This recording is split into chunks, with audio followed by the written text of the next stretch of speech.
Ooh. There we go. The untouchable True School Sports Empire proudly presents something the boxing games are missing. Hey, what's going on? It's your boy BT, and I came here to talk some boxing with the thousands of True School Sports subscribers. Guys, we're back once again. We're back live once again. I know it's been like 3 days since we were live for Inoue versus Picasso. So hopefully you guys didn't miss me too much. Hope everybody's Christmas is good, holidays is good, and hopefully your preparation for the new year is going well. Because I can't speak for everybody here, but I can speak for myself. It's been a long year. It's been the longest year of my damn life. So I'm happy. I'm honestly just happy that it's over, and I'm looking forward to an even more exceptional 2026. Before I get into the comments, because I see we got a couple comments here. I see we got 12 people here. Make sure you guys smash that like button. Before I get into all those things, let me just let you guys know in advance, this will not be the last live of the year. I will be live again tomorrow to do my end of the year awards. So if you're interested in talking about that kind of stuff, I'm not gonna. If you ask me tonight, like who won fighter, who's your fighter of the year, BT, or who's knockout of the year, or who's upset of the year, or anything like that, trainer of the year, I'm not going to answer that because I'm gonna leave it for tomorrow. Tomorrow will be my awards live.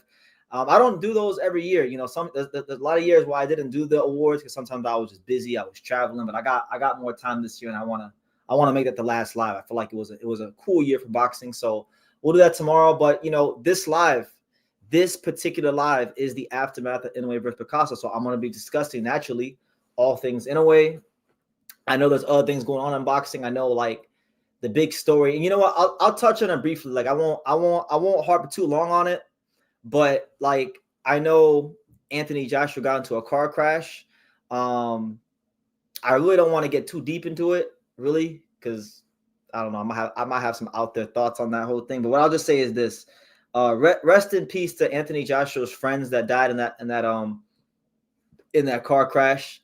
You don't want to see anybody lose their life, and to have them lose their lives just after the damn Jake Paul fight, to have them lose their lives, so close to being a new year, it's unfortunate. So my condolences go out to Anthony Joshua's friends that passed away, all the families affected by that. And yeah, who knows how it psychologically affects AJ. Maybe that's where AJ calls it quits. Maybe AJ fights Tyson Fury in a big fight for more money. We don't know how. We'll see how it goes, but I want to really let what happened with that marinate, because I know a lot of people are giving their thoughts on that. I haven't really thought too deeply about it, but I do have some thoughts, but I haven't really fleshed them out. So just for the sake of being mature about it, let me take some more time to think about that. But let me get started up live by saying rest in peace to Anthony Joshua's friends, and I guess God bless Anthony Joshua for surviving that whole accident in Nigeria. And I'll just leave it at that for now until I have more insightful thoughts than that. But shout out to everybody here. It's your boy BT, Brennan Taylor, True School Sports. It is in fact one of the last lives of the year. So shout out to you guys that are here with me, that have been rocking with me throughout the whole duration of 2025 and all the other years before that. It's going to be a very fruitful and exceptional 2026. I already got plans to go to the Subriel Matias fight. I've already been accepted to go cover that fight. So I will be in New York for that fight when he fights Dalton Smith. Still awaiting approval on Xander Zayas and Abbas Barrow, but I do have plans to be in Puerto Rico for that fight, so we'll see how it goes. But yeah, lot of things in store. Obviously, Angelo Leo's fight, Rai Salim. I'll be going to training camp with Angelo as soon as I get back from Puerto Rico from the Xander fight. So then I'll be at his fight, and then who knows what happens after that. I do have plans to go to Japan after that, so we'll see how it goes. But anyway, let me go to the comments. Let me take some time to acknowledge the fine folks that have already made their presence felt. Shout out to all 21 of you here. Make sure you smash that like button. Don't be cheap. Don't be stingy. Hit that like button so YouTube knows you're rocking with your boy True School Sports. Shout out to David Esther. He says Inoue is going to murk Junto Nakatani. I mean, it certainly feels that way. And I'll get into this later on in the live, but I do feel in my heart of hearts that as great of a fight as Inoue and Nakatani is, because of Junto Nakatani's performance or lack thereof, I really think that the matchup has lost a little bit of its luster, but that's just me. Maybe I'm different. Who knows? He says, on another note, Canelo is mandatory for every sanctioning body. Iglesias for the IBF, and Rossetti says the WBA next in line. He's not. Listen, I haven't even dropped the video yet, but I made a video a couple days ago and it's sitting on my dashboard. I'm sitting on it right now, but I'm gonna post it soon. I made a video about Iglesias being the number 1 contender and who I think he would fight. And I said before Canelo was even mandated to fight Iglesias, I said, you know what? No, Iglesias, Canelo was not going to fight no damn Osalis Iglesias, because Iglesias is cut from that David Morrell cloth. We know Canelo didn't fight David Morrell. He never entertained that. So yeah. Rebel Rico, good to see you, Chevy says, salute BT, salute to you, champ. Mooney's Gamble says, I heard reports that Hernandez destroys everyone in Tekken Gym but Inoue, and he knew Nakatani might lose. Yeah, I saw Hideki Ohashi talking about that, and I'll get into that later on. But yeah, he went ahead and he validated all that this week. I was disappointed in Inoue first, but I rewatched the fight twice and he boxed his ass off. I really like, for me, when I watched the fight live, when I was live right here, the only thing that really disappointed me about Inoue was the fact that he kept making Picasso miss and he refused to counter. I was waiting for him to counter more, but maybe that was by design. Maybe that's just a byproduct of maybe him getting dropped by Ramon Cardenas earlier this year, and maybe he's just being more cautious because he's fighting. He's getting himself in the mindset to fight bigger guys, to fight harder, punching, more dangerous fighters. So that's really the only thing I can nitpick. Other than that, it was a great performance, honestly. Hernandez versus Nakatani would have been upset of the year almost. Yeah, but they robbed them. They already had the Tokyo Dome a hold for May 3rd, so it wasn't like they were gonna give this guy a fight. If it was any bit close, and I scored an 8 rounds to 4, and 8 rounds to 4 on my card is still close enough for them to rob the guy, and that they did. So it is what it is. Usyk and Crawford always seems to steal fight of the year from Inoue. So I made a new award. LOL. He is a champion of the year, as he is the champion that truly embodies and acts like what a champion is. You know what? I like that. I might need to steal that, Pac-Man. The champion of the year. Because on the true, like we got some special awards for the True School Awards. Like we got Fighter of the Year, we got Knockout of the Year, we have Trainer of the Year, we have all that stuff. The most prestigious award in the True School Sports Award is the very coveted Ass Clown of the Year award, and that goes to the not just fighter, but it could be an executive, it could be a promoter, but the person in boxing that proved to be the biggest ass clown in detriment to the sport. So I haven't really thought through who's going to win the Ass Clown of the Year award yet, but stay tuned for that. But I like that champion of the year because I feel like those two things aren't exclusive. Just because you're the fighter of the year doesn't mean you're the champion of the year, because there's guys that do a better job of carrying those belts of dignity than others. That's just the truth. So I like that. Maybe I'll use that. Shout out to my guy right here. He says Inoue has beaten everyone in the top 6, not counting Shabazz Masood. But do you think he moves up after Inoue or after Nakatani? Well, he has to beat Junto Nakatani, and he has to beat him in a convincing fashion. If that fight is close, I'm talking about whether Inoue wins or Junto wins. If that fight is close, if it's disputed, I believe there will be a rematch, because the fervor and the fanfare in Japan will demand a rematch. So, look, for me, if you've been paying attention to what I've been saying for the last year and a half, almost 2 years now, I want Inoue to go to featherweight. Like, Junto's cool. I'm cool off the Junto fight. Like, I'll go to Japan for the experience, but like after seeing Hernandez do what he did to him, like I feel like Junto should be running that back, or fighting Ramon Cardenas, or fighting this ridiculous Bam fight they keep talking about. Like, weight classes don't matter anymore. Like, people keep talking about Bam versus Inoue. They're not even close to the same weight class. They're like 2 weight classes apart. I'm getting to that point where I'm gonna say, since y'all don't care about weight classes, I'm gonna start saying that Angelo Leo's gonna knock out Bam Rodriguez. Since weight classes don't matter, y'all just keep talking about Bam versus Inoue and Bam versus Junto. Bam and Inoue are not. Bam hasn't even competed at 118, and y'all talking about him versus Inoue. It's getting tiresome, but that's just me. All right, last 2 comments, and then I'm gonna get into my talking points, because I got things I want to run through. I got things I wanted to discuss, but make sure y'all smash that like button, make your presence felt, subscribe for new to the channel, super chat, all that blase. We here. We got Kyoto in the building. Nakatani happens to have poor punch resistance like Inoue. I don't imagine that he can win. I think he still can win. It's just that I'm like, coming off of that performance, I get it. You can have a bad performance, but that's not the time to have it, right? And I think it was always dangerous for the powers that be from Japan to match Inoue and Nakatani up with two hungry, undefeated Mexicans. You know, just is what it is. Inoue did his job. Junto not so much. So yeah. All right. Last two comments actually. Last two, and then I'll go to the talking points.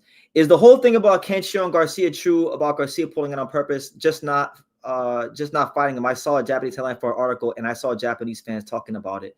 I mean, I wasn't there in the hotel, but I read the report. Basically, for those that don't know, Ubaldo Garcia didn't fight Kenshiro because he was hospitalized. But if you're hospitalized, you're supposed to be in the hospital. But he was seen in the team in the fighter hotel the day right after he was hospitalized.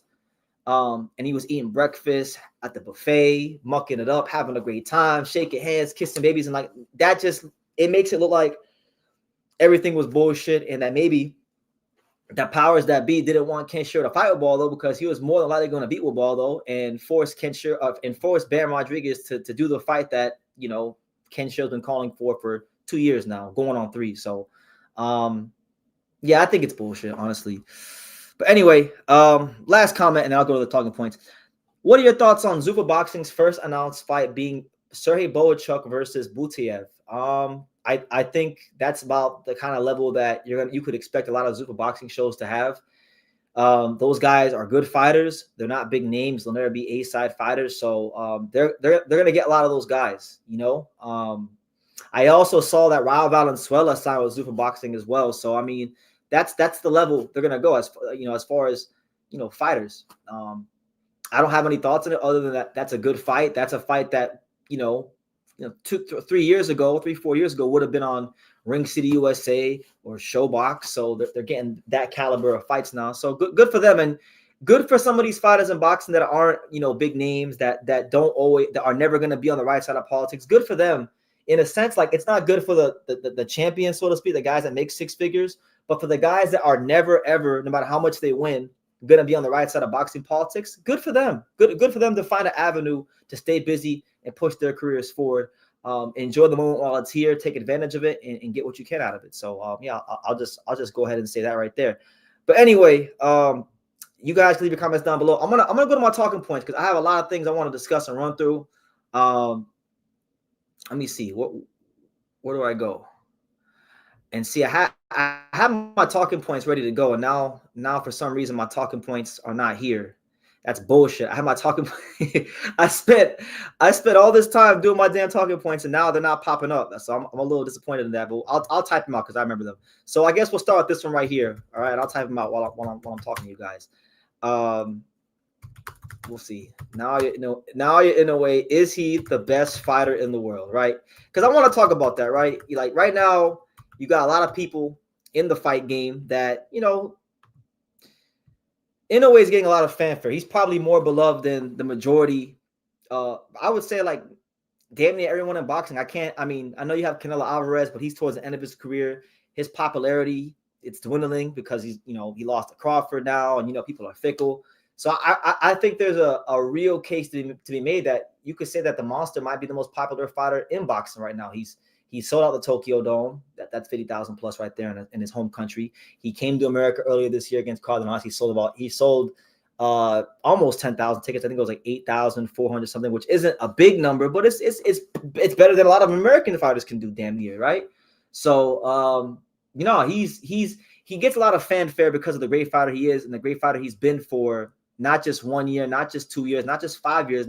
We're talking about, guys, for those of you who know, we'll go to screen share. For those of you who know, and for those of you who don't know, we're talking about, if you scroll all the way down, right? We're talking about his 6th pro fight. We're talking about since April of 2014. So you guys do the math. In April of 2026 this year, it'll mark 12 years. You heard that right. 12 years consecutive of Naoya the Monster Inoue at the championship level of boxing. And so naturally, people are getting sick of Inoue. Some people, they're getting sick of Inoue.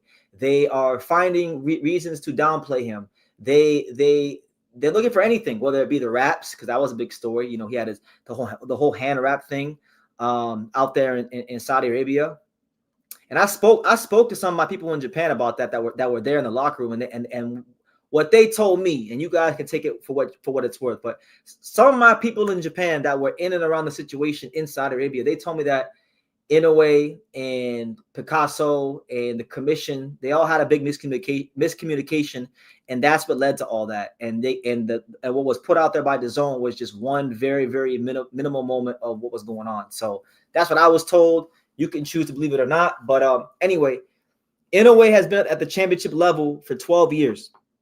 And when you're great for a long time, people find ways to discredit you, you know?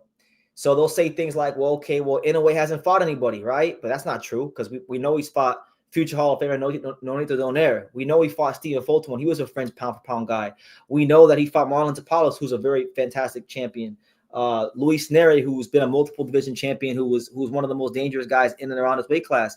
And the list goes on and on and on. And look, you look at Inoue, right? You look at Inoue, you look at what he's done this year.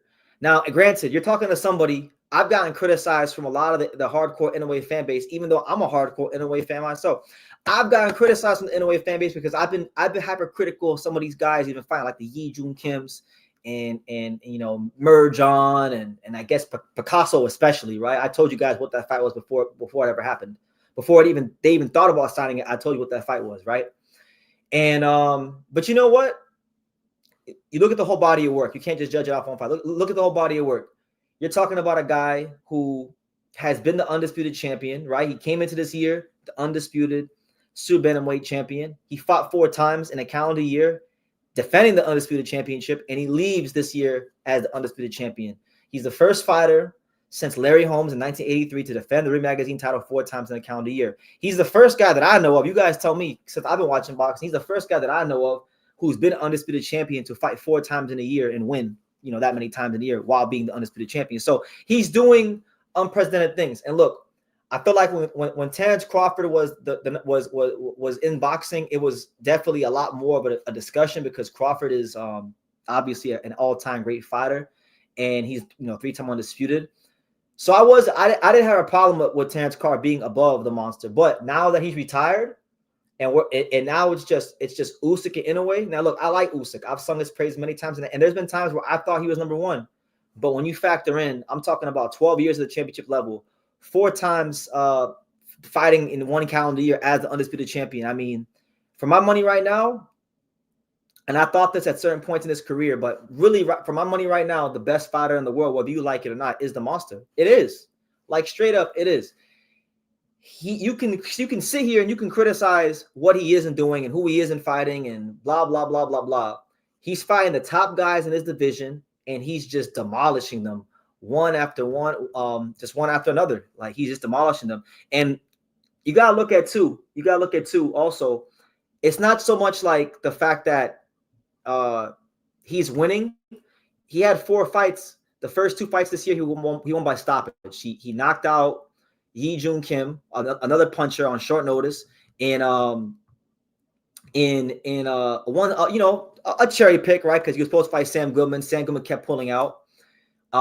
Then he fought Ramon Cardenas in a fight where he got dropped. So he went through some adversity. He got up off the deck, and then he went and he stopped him, right? Then he did a whole 180 on you guys. He did a whole 180 on the whole boxing world. He said, you know what? I'm getting ready to fight these bigger guys. I'm getting ready to go ahead and, you know, fight these guys like Rafael Espinoza and Angelo Leo and these guys that are really dangerous in my career. I have to be more of a technical fighter. And for the duration of the Monster's career, I've always heard people say that, you know, even like Rick Glazer. I had Rick Glazer on here about 1.5 years ago. He came on here and he was trying to say that Inoue is more of a knockout artist. It's not so much as IQ. But what has he shown the world in these fights against, you know, 2 of the top rated guys in his division? No, he showed you guys, hey, I can box extremely proficiently, and I don't gotta go for the knockout. I can actually just box your ears off. I could 12-0 you if I want to. I could 10-2 you if I want to. I'm that level of a fighter. So he's showing you guys that he's a complete fighter, that he's a complete package. And you know, we're at a point now, and I'll go by the screen share, because I saw a tweet that I liked, and I wanted to share it with you guys. So this guy right here, a guy named Miari, shout out to him. He says, and I quote, "Why do people act so weird about Naoya Inoue being good. It's not an Asian fetishism. He's just good and fights a lot. Unlike basically all other good boxers on the pound list, there's little reason to dislike him outside of the weird vendettas. And to that, I would agree with him. Like I would 1000% agree. He's proven himself. Like, okay, I could understand from a hater standpoint, right? From a hater standpoint. Before the Stephen Fulton fight, if you said, you know what, in a way, he fought nothing but an old donaire. He ain't fought no, top American fighters. He hasn't done this. He hasn't done that. He went undisputed in a weak ass weight class at bantamweight. I would say, you know what, maybe you can. I don't agree with you, but you can have your point. But he went undisputed again. All right, he fought Fulton, who was the #1 guy, with no tune-ups, and you saw what Junto Nakatani tried to do the same thing with Jorge Sebastian or Sebastian Hernandez Reyes, and you saw how hard it was for him. And when Inoue did it against a higher quality of opponent, he went ahead and beat the brakes off of him. So he showed you his greatness time and time again. It's reached the point now where if you can't at least acknowledge that, hey, I'm not saying you got to believe he's the best fighter in the world, but if you're still out here saying that, trying to discredit his greatness as not being one of the top upper echelon creme de la creme fighters, then you're just a miserable person. Honestly, at this point, you're just a miserable human being, and that's okay. That's okay. Not all of us are meant to be happy. Some of us got to be miserable, because what would joy be without some good old pain and misery, right? So, yeah, to me, right now, it's not a discussion, because you can definitely argue and say Usyk beat better fighters if you want to, and I wouldn't even say it's a bad argument. But when it's just like, it's the combination of everything, the combination of performance, versatility, activity, like everything you'd want, everything people say they'd want from a particular fighter. This guy's giving it to you guys, and he's giving it to you guys on a silver platter.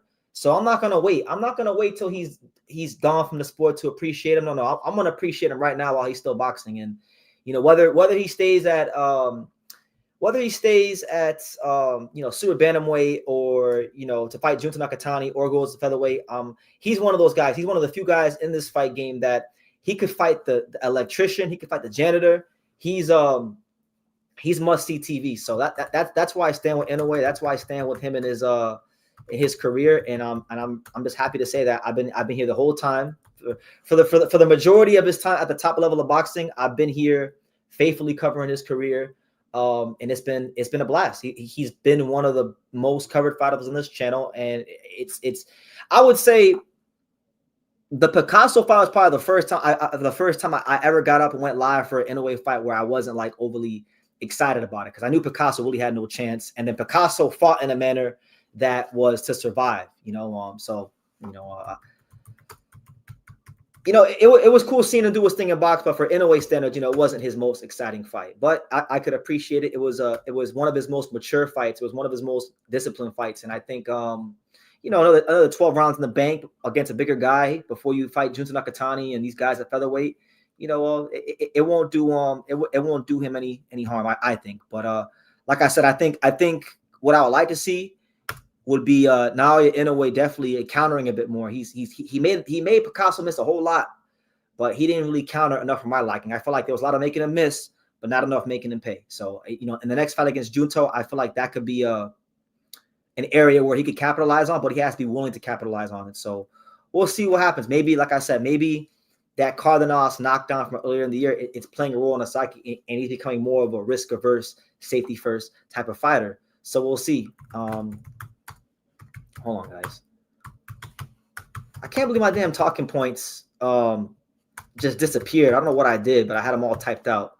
Anyway, put that there, and then we'll have that to the next talking point. But anyway, yeah, so those are my thoughts as far as Inoue and where he stands as the best fighter in the world. What do you guys make him? If it's not Inoue #1, is it Usyk, or is it somebody else? Do you have a guy like Bivol above him, or Bam? A lot of people seem to think Bam is already up there. Like I know Ring Magazine has him pound #3. When I was out in San Antonio, I was talking to a guy, and he was trying to tell me that Bam is pound #1. So a lot of people think Bam's already like right there, which I don't think he's that high, but that's just me. Shout out to my guy Justin Taw with the super chat. He says keep going, BT. Love your content. Keep going. Thank you, man. I'm gonna keep going for the people like you that contribute and that appreciate what we got going on. It's been a very challenging year, and I'm happy that I went through the challenges I went through this year, but I'm glad it's over, and I'm ready for an even better year in 2026. Like, truthfully. So thank you so much, and thank you to everyone that tunes into these lives and all that good stuff. But anyway, shout out to my guy. Where is he at? Cigar. He says Tomoe Kameda was on Twitter talking about how Inoue isn't pound for pound. You know what? It's funny enough. I was actually looking for that tweet because I was going to talk about that. Now, look, I have respect for Kameda. You know, he went in there. You know, he fought a veteran type of performance against Angelo Leo when we fought him, right? And he really, like, he didn't want to get knocked out by the left hook because I remember seeing him in the locker room and they were just planning how to knock him by the left hook. That's all they were doing was just blocking the left hook, right? And he fought in a manner that gave him the best chance to win. You know, with the hometown judges, he almost, you know, I didn't think it was a majority decision, right? I thought he lost that fight at least like 8 rounds to 4, but we were in Osaka, so I get it. But yeah, he was talking a whole gang of mess about Inoue. He was talking about how he wasn't pound for pound and all that stuff. And I'm going to show you guys, actually. I'm going to pull it up. I'm going to show it to you guys because some of you guys may not even have seen this. It may have slipped past, you know, maybe some of you guys aren't on Twitter and didn't see it. But let me find it real quickly because he was talking crazy about the monster. And we know, like, in Japan, any of you who follow Japanese boxing, or even if you don't, in Japan, there's this big divide between Mr. Honda and, you know, 3150 Promotions, which is Kameda's promotional company. The Kamedas are not very liked by many people in Japan. That's why a lot of times when the opposing fighters come and they fight Tomoe Kameda, it's always the opposing fighters, whether it be Angelo Leo or Lorato Dimiani. These fighters tend to get more support than even Kameda does in his own, like, country. It's crazy. That being said, where are these tweets at? Because he was talking a gang of shit about Inoue. Where is he? Hold on. Here we go. I found it. Okay. Let me see. All right. So I think I found it right here. Because he was saying pretty much that Inoue isn't fighting no one. And hold on. Here we go. So we'll go to screen share. So here's Kameda's tweets about Inoue for those that know and for those that don't know. And mind you, Japanese translations doesn't always translate the best, so just bear with me. So he says it right here. He said it right here. So let me get to all these replies because it's a lot. It's not like one reply in particular. He's just going on and on and on like a woman. So he says, look. So Kameda says, and I quote, Inoue doesn't fight the best. He always fights in his favor. He fights at a low weight. Nakatani is a good fighter, but he's still not at 122. And Bam is super good, but he's 115. How is he going to climb up to 122? Just like Canelo, if there's no weight, he goes up 1 or 2 categories and fights the best. So that's what he said there. So to pick that apart, right? Kameda can't really say that because, for one, Inoue fought Stephen Fulton his first fight at 122, right? Now, I'm the first guy to tell you I've been very critical this year about, like, the guys he's been fighting. You know, Yi Jun Kim was a cupcake replacement that you know, for Sam Goodman. I didn't necessarily like that fight, but it was due to an injury. I thought they should have had a better replacement. Ramon Cardenas is looked at in a better light now, but at the time when he picked Ramon Cardenas, that was looked at as a cherry pick, right? So there was that. Merjan Akhmadaliev was a fight that I never wanted to see because I knew Merjan didn't have a snowball's chance in hell, even though, you know, I had to kind of accept the fact that he was going to fight Merjan because Inoue didn't want to go to featherweight at that moment in time.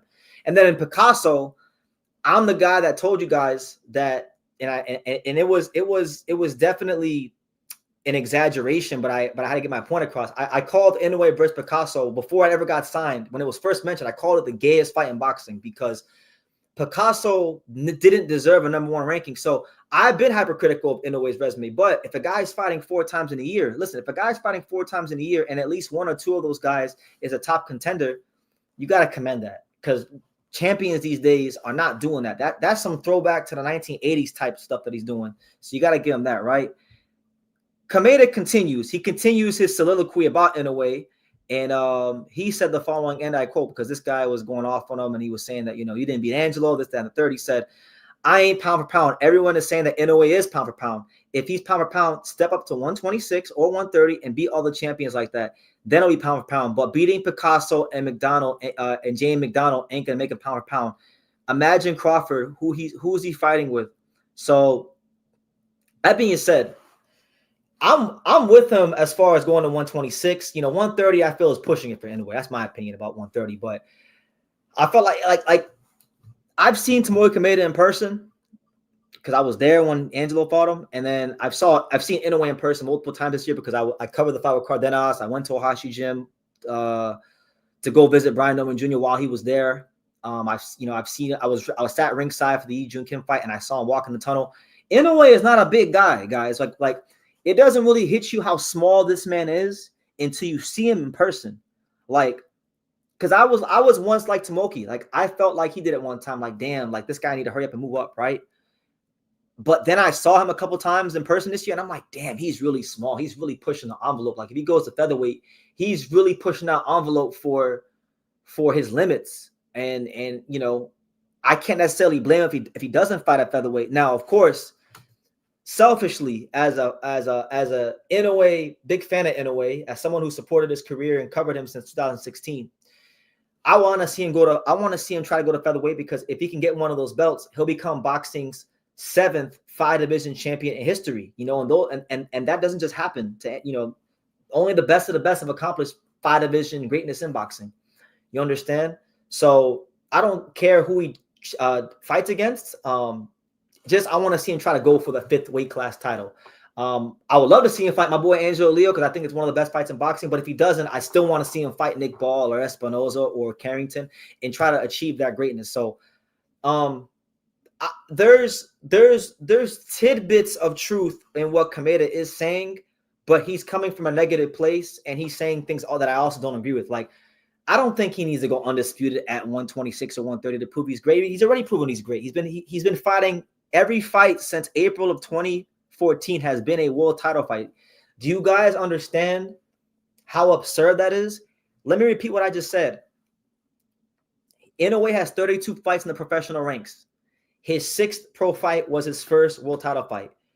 Every fight since his 6th pro fight, which was in April of 2014, has been a world title fight.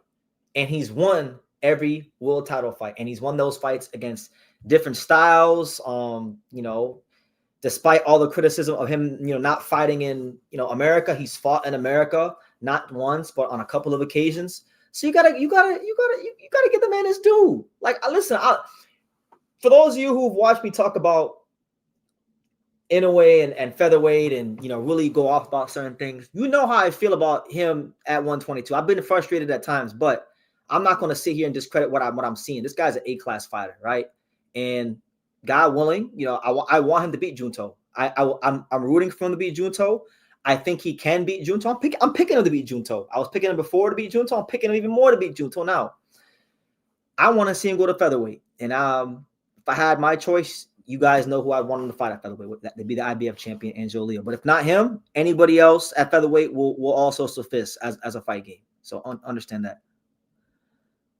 Anyway, let me go to some comments, because I know we got some comments here. He said, a guy right here says, Inoue is showing new wrinkles in this game. It shows you how special he is when you're in your 30s and in lower weight classes. Usually, you stay where you always are, but he's showcasing that he can still learn and improve. To be honest, and some of you guys may disagree with me, but I've always felt like Inoue could box, because he's always had the mechanics to box. But these guys that these other weight classes he was fighting in, they couldn't take his power, so he never had to box, right? So now he's moving up in weight. He's been knocked down a couple of times against Neri and Cardenas. So he's understanding, okay, it's not so much it's not so much like I don't think anything's changed so much as far as his talent is concerned. I think he's always had that in him. It's just now it's a mentality thing. It's a maturation thing. And you know what? Credit to him, because one thing about these Japanese fighters, whether it's like they all have this built-in Bushido code in them. They all want to go to war and they're willing to die in the ring. A lot of them, right? There's some of the Japanese fighters are some of the toughest fighters in the sport of boxing. I would say, the Japanese fighters, the Mexican fighters, the Black American fighters, the toughest fighters in boxing, in my opinion, right? So I feel like, really and truthfully, Naoya Inoue has done something that really, maybe you could say, if you go all the way back to the days of fighting Harada, which is like a long time ago, no Japanese fighter at this level has done what he's done in terms of accomplishments, but more so, what's more impressive in terms of mentality shift, because with the way boxing is taught over there, defense is not even in the equation. And he's showing not just the boxing world, but in particular, he's showing his country that, hey, there's another way to win. You don't got to just be at the mid range and go to war. No, you can win fights using your brain, using your smarts, your athleticism that God gave you. So I commend him for that, because I feel like a lot of fighters from his country are going to follow suit in the future, and it's only going to make the sport of boxing better. So I'm really excited about that. Inoue showed more head movement in this fight. I think he'll add counterpunching again in the next fight.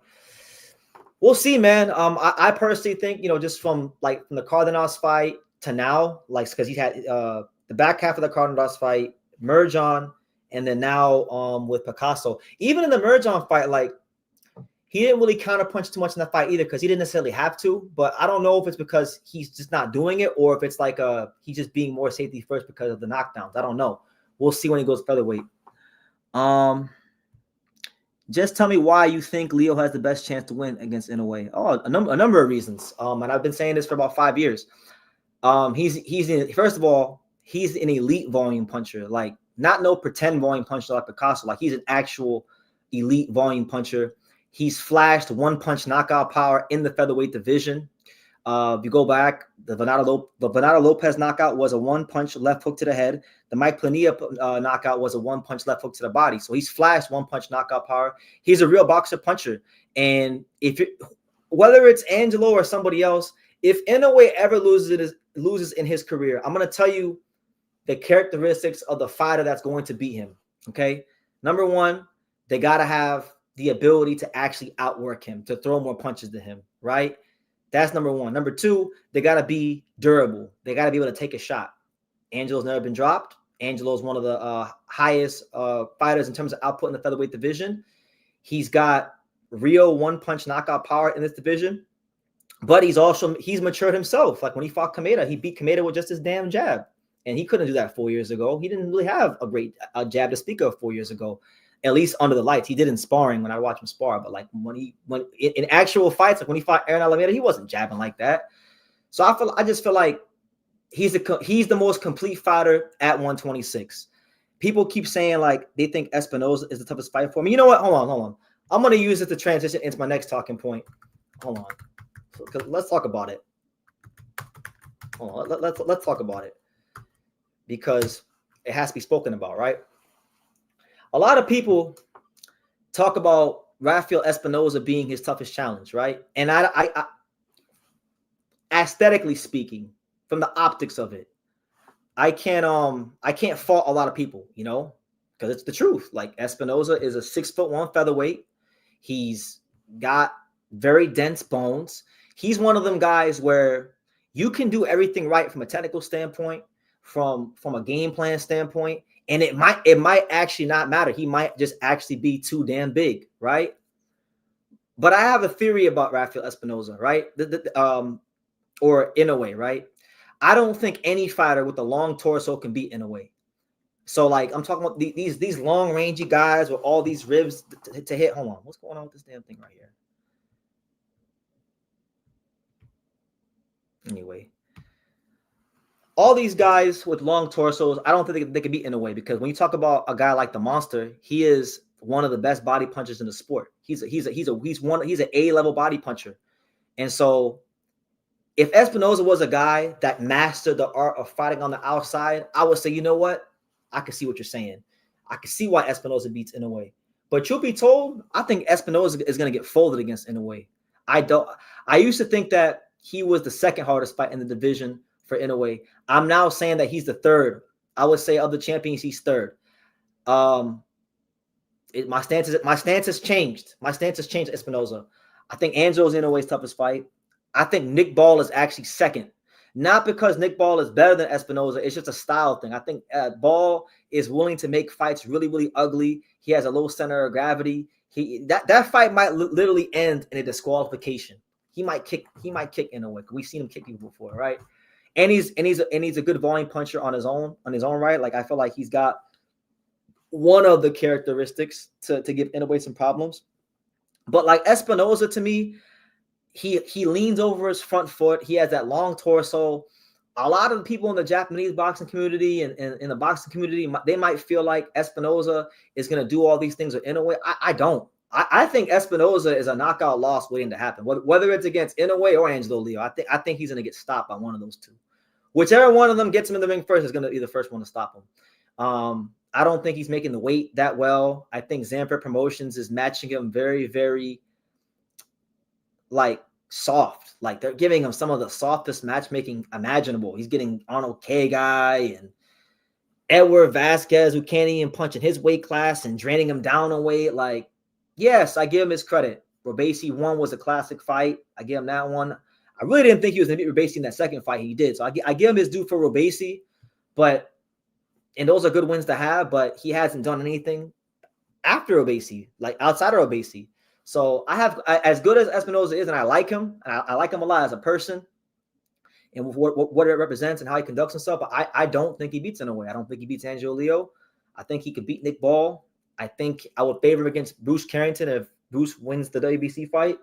But yeah, as far as Inoue at featherweight, he should, like, for me, I'm not going to rush him because I already know that the powers that be, they spent all this time getting the Tokyo Dome date on reserve, and I know how prestigious the Tokyo Dome is. I know that the Tokyo Dome is probably not an easy place to go on reserve, and it's not cheap. So if Ohashi and Honda and all these guys, if they went through the trouble of getting the Tokyo Dome reserved, he's going to fight Junto Nakatani by hook or by crook, as we've seen with how they robbed my boy Sebastian Hernandez Reyes, right? And it's going to be the biggest fight in Japanese history, right? And they're going to do 50,000 plus, and it'll be a great event. And God willing, I'll be there, and it'll be great content for True School Sports, right? But as far as him at featherweight, this is why he needs to go to featherweight, because look, you got Inoue right now. He's sitting on 4 division titles, right? You know, world champion at light flyweight, super flyweight champion, bantamweight champion, and super bantamweight champion, right? So 4 divisions. Those are his 4 divisions. A featherweight title would give him a 5th division, and he would join this list right here. These guys, please, because I've said this many times before, I'll say it again, and I want to correct myself because for some reason, I don't know why I deluded myself into thinking that Roberto Duran was a 5 division champion. Roberto Duran is not a 5 division champion. So let me correct myself, because in other videos I said that there were 7 5 division champions. Roberto Duran is not a 5 division champion. There's only 6 5 division champions. So that makes it even more impressive. But look, these are your only 5 division champions in boxing history. So you got Tommy Hearns, right? Great fighter. Sugar Ray Leonard, another great fighter. Oscar De La Hoya, an exceptionally great fighter. Floyd Mayweather Jr., the Grandmaster of Boxing. Manny Pacquiao, an absolute anomaly. And then Terence Crawford, one of boxing's true all-time greats. Those are the only fighters in the history of this glorious fight game to ever capture a world title in 5 weight classes, right? So Inoue gets featherweight title, he joins these guys. And when you talk about this collection of fighters, when you talk about Hearns, Leonard, De La Hoya, Mayweather, Pacquiao, and Crawford, when you talk about them names in the fight game, that's boxing royalty. When you win a world title in 5 weight classes and you join these names, you are unquestionably solidified boxing royalty. So to me, that's what Inoue's fighting for, to be unquestionably solidified boxing royalty. He's great. He's arguably the greatest, he is probably the greatest fighter in the history of Japanese boxing. It's between him and Fighting Harada, right? And Fighting Harada was a damn good fighter back in the day. But to get on this list, to achieve this, especially with some of these guys you got at featherweight, it will be nothing short of spectacular. So I want to give you guys the historical context. Inoue would join Hearns, Leonard, De La Hoya, Mayweather, Pacquiao, and Bud Crawford as boxing's only 5 division world champions. Now, let's evaluate that landscape because we're talking about it, right? And I've spoken about this many times. I've been speaking about Inoue at featherweight for well over a year now, more than a year and a half, damn near. Forget the guys in the bottom three. These three right here. These are the guys, right? And the winner of Castro, Carrington. These are the three guys right now that are in line for potential Inoue fight. So we'll start Rafael Espinoza, and I'll give you guys my breakdown for each fighter, why I feel they could win, and all that stuff, right? So like I said, with Espinoza, I mentioned it earlier with Rafael Espinoza, and where is he at? He's over here, all right? Divino, where's he at? Did I pull him up? Yeah, right here. Divino. Let's talk about him. The fighting pride of Guadalajara, Jalisco, Mexico. Espinoza has a chance, a big win over a guy like Angelo Leo in a fun fight to unify the belts, or Nick Ball, or Bruce Carrington, or a win against Inoue, and this guy is going to be right in line to be the potential face, the next face of Mexican boxing moving forward. We need a new face. Maybe he is that face. He's got ticks all the boxes. He's fun to watch. He conducts himself like a champion. He sings. He's tall. The Mexican women seem to love him. So he's a fantastic fighter, right? Like I said though, his biggest problem going into the ring is something that he can't control. He's a 6'1" featherweight, right? And being that he's such a big target, that's gonna leave for a lot of torso to be hit. Now, Inoue has fought guys with not necessarily his specific dimensions, but like he fought guys with the same kind of build. If you go back all those years ago when he fought good old Jane McDonald. Now, McDonald, he's not as big as Espinoza. He's only 5'9.5". But if we're talking about relatively speaking, Jane McDonald being a guy that was a 5'9.5" when he fought Inoue was a bantamweight. That's damn near like being a 6'1" featherweight, So Inoue has dealt with bigger guys at a lower weight class. Like 5'9.5" as a bantamweight is crazy. That's almost the equivalent of 6'1" featherweight, because it's two weight classes lower than where Espinoza's at, and the guy is damn near 5'10". He's only about what is that, 2.5 inches shorter than Espinoza, and he's at bantamweight. I mean, and when Inoue fought him, right? When Inoue fought McDonald got dealt with, and he got dealt with quickly, and he got dealt with swiftly. Now, there are different types of fighters. Jane McDonald is a guy that really and truthfully, he doesn't throw with the amount of volume Espinoza throws, right? But I think Inoue being in the ring with a guy with a similar frame is going to bode very, very well for him. And Espinoza's best hope is that Inoue gets careless, and Inoue maybe runs into one of those left hooks or right hands, or sometimes those elbows he throws, and maybe there's some swelling, maybe his vision gets blurred a little bit, and then Espinoza can kind of come forward and dominate the fight in that regard.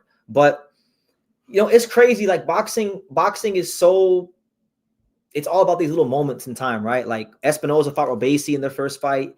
He switched southpaw, right? And then he switched back to orthodox. And then in the middle of him switching, he got clipped. I think it was by an overhand left or a straight left hand, or it might have been a hook. Might have been a right hook. I think it was a right hook. Robesi came with the right hook while he was in the middle of switching. And, I was there because the fight was in South Florida, and I was ringside. And I remember seeing Espinoza from where I was sitting. I could see his eyes pretty well, and he looked like he was ready to go. And ever since that fight, nobody's really took him back to that place. No one. Because number one, he's gotten better. I think he's gotten better. He's grown in confidence as a champion. And also, two, Zanford Promotions hasn't really put him in with too many like tough guys since the first Robesi fight. Let's just be honest here. I mean, if they're to be judged, Sergio Trino Sanchez, this guy right here, all right, when he fought, the only notable fight he had before Espinoza was against Mauricio Bronco Lara. And if you go and you watch that fight, Sanchez quit in the corner. He quit, right? So this guy quit years before he even fought Espinoza. He won a bunch of fights against nondescript opposition in Mexico, and then he fought Espinoza and got his shit split in half.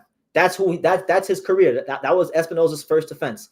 He came back. I gave him Robesi. That was a good win in the rematch. And then since then, he fought Edward Vasquez, who is a good fighter at 130, but they drained him down to 126, and he's not even punching that hard at 126 or at 130, right?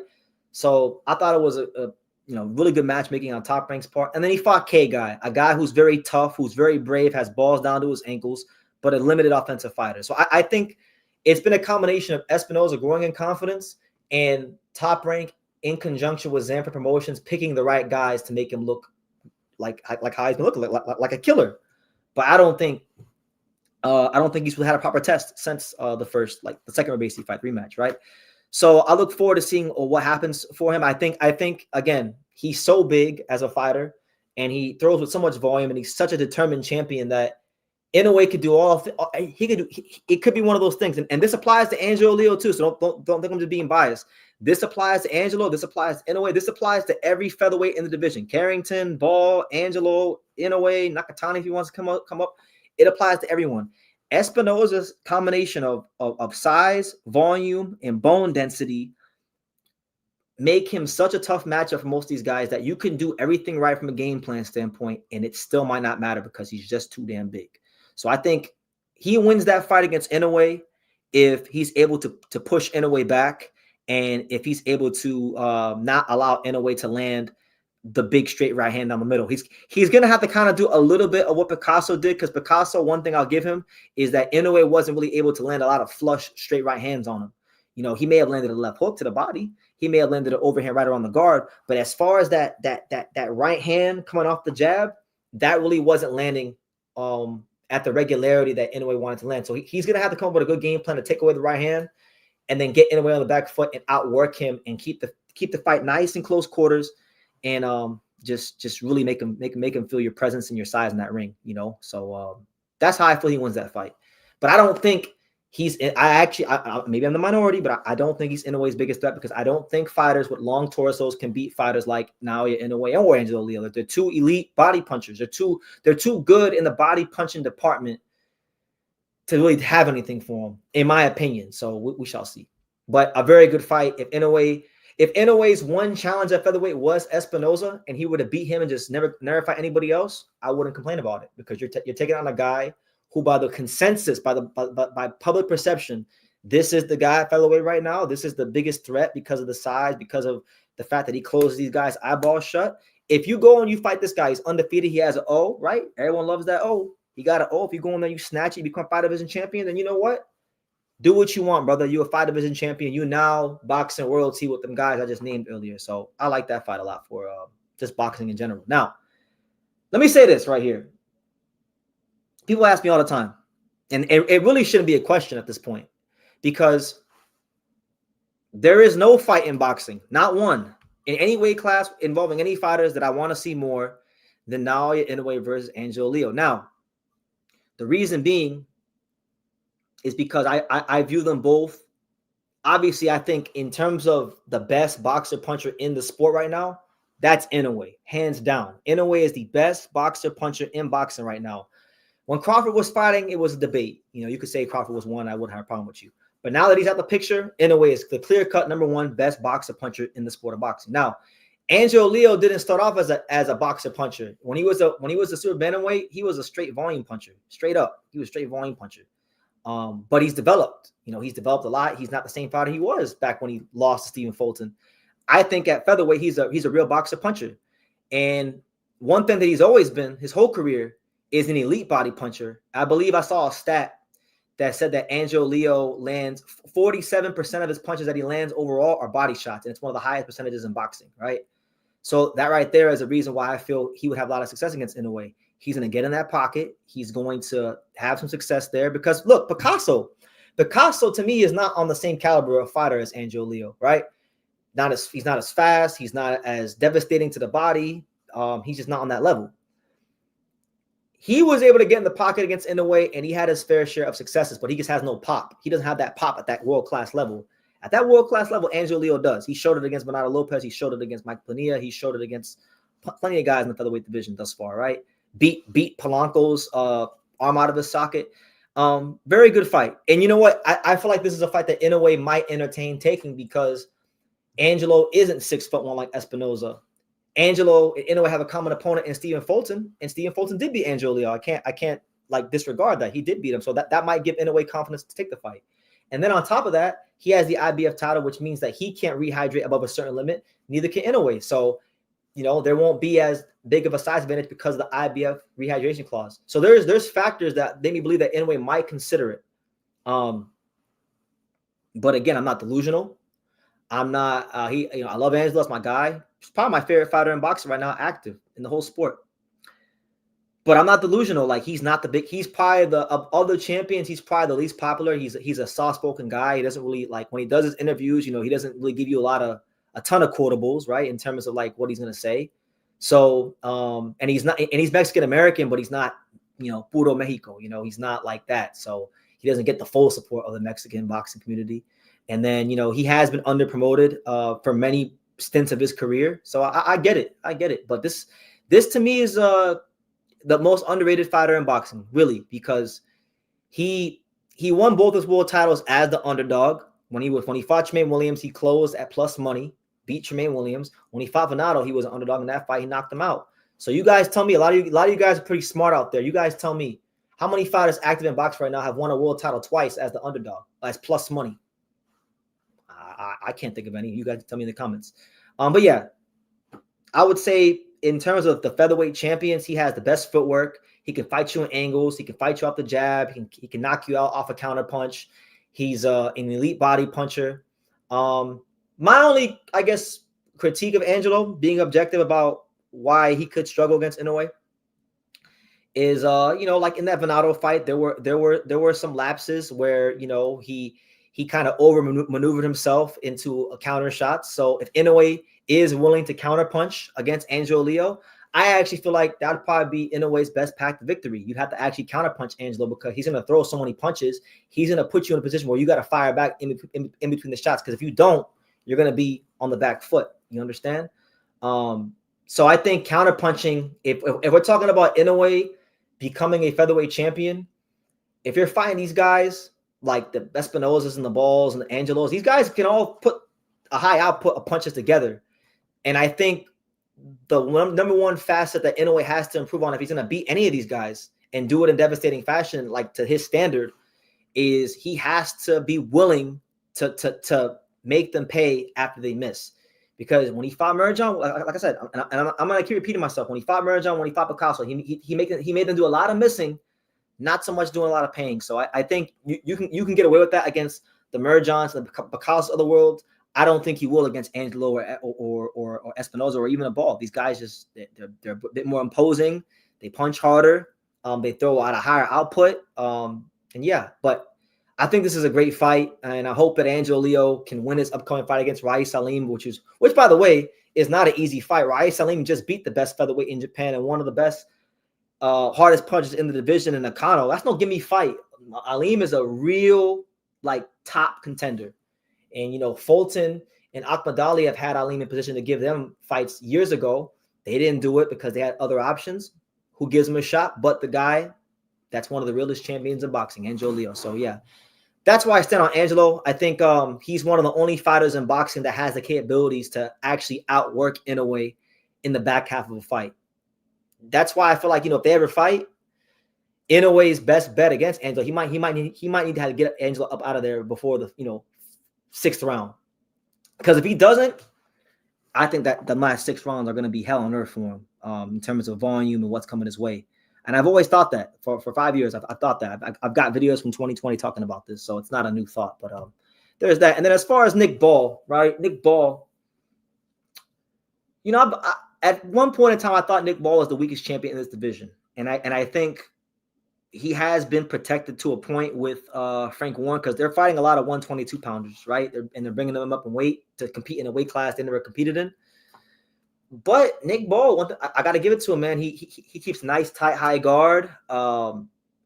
He throws a high volume of punches. He's a guy that really and truthfully, Nick Ball, he knows he doesn't hit the hardest, right? I don't think he's got the best jab or he's the fastest. But one thing that Nick Ball does very well, and I went back and I watched the Sam Gunn fight, and I noticed this about him in other fights of his as well. He's very smart about understanding when he recognizes the moments when he needs to outwork a guy. So I think Stephen Brenman Edwards, shout out to him, he calls them clutch rounds. He's very good at winning these clutch rounds in boxing, these rounds that are close, nip and tuck. He just knows when to get those flurries off and up his output just enough to nick these rounds from opponents. And so that's why I feel like if Inoue can't hurt Nick Ball early in their fight, I could see a situation where, you know, in the back half, you know, he might steal some rounds off volume. Even though he's short, I think that'll be a new challenge for Inoue too, because, you know, you got to punch down. And for a lot of fighters who are already naturally small, it's not easy making that adjustment fighting someone smaller than you. Sometimes it's actually more, but it's a disadvantage, especially when that short guy, you know, keeps a nice tight high guard and things like that. What I think what might get Nick Ball in trouble when he fights Inoue, and I think this was exposed a little bit in the Sam Goodman fight, is the fact that Sam Goodman has he's an underrated body puncher, but he's not Inoue in terms of his body punching abilities. And he kept finding a home for that left hook over and over again, because Nick Ball is a fighter that operates primarily out of the high guard. You understand? So when you operate out of the high guard, and you're not the fleetest of foot, you're going to be right there. The body don't move, and he was going to allow those left hooks. I feel like that's going to be a key punch in their fight. So I'm not sure if Inoue would stop Nick Ball. I could see it being a real ugly fight. I think Inoue would probably win a points decision, but it'd be entertaining, because I know Nick Ball is one of these guys that's willing to go in there and make it rugged and make it physical and you know, do what he has to do to win. So yeah, I would say in order, you know, those are all tough fights, right? None of these guys are cans. And then just to touch on this a little bit, the WBC title's online, you know, and this actually might be who I think Inoue fights, because Bruce Carrington had a fight about a year and some change ago, and Inoue was in New York City for the Boxing Writers Association of America Awards. He had an award, right? And he was there, and while he was there, he made sure he stopped by to watch Bruce Carrington fight ringside. And I think, you know, what I think he saw was a guy that's obviously a good young fighter, but he's beatable, right? He's a beatable guy, and he's got his stardom is rising. He talks a lot. You know, that could be a fight for Inoue if you want to go to Madison Square Garden. What better way to do it if you want to fight in New York City one day? Because he's fought, like, Inoue has fought in California. He's fought in Vegas. I think the next big time American venue for him to fight in would be at Madison Square Garden, right? He's never fought in New York City. What better way to do it than against a native New Yorker, a guy that's explosive, a guy that can punch. Guy has his flaws, we'll see how he handles them. But I think, truthfully, I'm gonna tell you this: I don't think he's fighting Espinoza. I don't think he's fighting Angelo. I think it comes down to Ball, and I think it comes down to Shushu. Ball or Shushu. Those are the two guys that I feel have the combination of marketability and being just flawed enough. Like, Shushu is just flawed enough, being a bigger guy at featherweight, but he's also popular. Same thing with Nick Ball, you know, just flawed enough, but also has that UK fan base behind him. So I think it's really between those two in terms of who I think Inoue will pick for featherweight. And if Shushu beats Castro, I think it'll be him. I really do. I really do, because, I mean, I think Inoue and the people that run his career, they're very good about marketing him, right? They understand business. You know, Mr. Honda is a business guy, or Ohashi has turned into a business guy. When you talk about American boxing, I mean, one of the biggest venues you could possibly fight in as far as prestige history is Madison Square Garden. And the best way to fight at Madison Square Garden for your 5th division title would be against an undefeated, young champion like Bruce Shushu Carrington. So I think I'm going to go out on a limb. I'm going to say this. If Bruce Carrington beats Carlos Castro a month from now on January 31st on the Teofimo Lopez, Shakur Stevenson undercard, I think that will be his opponent at featherweight. You know, that's the only guy in this weight class where he's been ringside for their fight. He's never showed up ringside for an Angelo Leo fight or Nick Ball or Espinoza, but he showed up ringside for a Shushu fight. So that would lead me to believe that that's going to be the guy that he winds up picking if they go ahead and want to go to featherweight. So that's my take, guys. That's my take on, you know, Inoue at featherweight. I respect the fact that he even has the ambition to consider it, because he's really small. But anyway, yeah, I'll leave it at that. Shout out to everybody here. Let me see. I got like 67 comments. Let me see 67 comments that I missed. Let me see. My man TSM says, do you think Inoue has enough time to go to undisputed at 126? You know what? I do, but I think the timetable on that will be dependent upon if the featherweights unify. Now, from what I know, because like I'm an active part of the team for one of the champions, which is Angelo Leo. I talk to Miguel Leo on a regular basis. I've talked to Miguel Leo 2 times this week for more than 3 hours combined. That's my guy. Like, I love Miguel Leo. He's like, Miguel Leo is like not just a great trainer, not just a friend, but he's like a damn near like a father figure to me in life, you know. From what I've discussed with him, right now, there's no unification on the table for Angelo, right? And we have her, and I know also too. I spoke to a guy from Queensbury when I was at the convention, and they don't really sound like urgent for unification. So it's like, I don't think these featherweights are gonna unify. I know Angelo really wants to unify. His track record shows you that he will be that he would fight anyone because he's fought in 8 states and 2 countries. He's been willing, ready, able to go anywhere to fight anyone. You know, you can't say the same for these other guys that have never been the B side on the road. So I think if one of these featherweights were to unify, it would really help the cause. But that's not the case right now. So he might have to go one by one. But who knows? Things change in the fight game all the time. Let me see if I skip your comment, guys. Just leave it again, and I might read it because I'm gonna go all the way down. Nobody stops Espinoza at 126. I disagree with that because he was ready to go against Robesi in the first fight. Robesi don't throw with the intent that some of these other guys in the division like Angelo Leo throw with. So I think if we could be ever so blessed to get the Espinoza fight, Angelo's gonna stop Espinoza. A lot of y'all gonna be surprised. What do you think of the Inoue hand wrap stuff? I just I viewed it as gamesmanship. Like at that level, you know, they were just trying to psych out Inoue. If there was a real problem, the commission would have made a bigger deal about it. I'm not a hand wrap expert, to tell you the truth. Like I'm not. I know a bit about stacking, but you know, I'm not Stitch Duran, right? People always do this. They did it with Canelo. They're doing it with Inoue. Notice, guys. Notice they never say that the regular fighters are stacking their hands. It's always the not so the great ones, the real great ones. So we'll see. Inoue is probably the greatest Japanese fighter, but do you think he is the greatest Asian fighter of all time? No, I don't think so.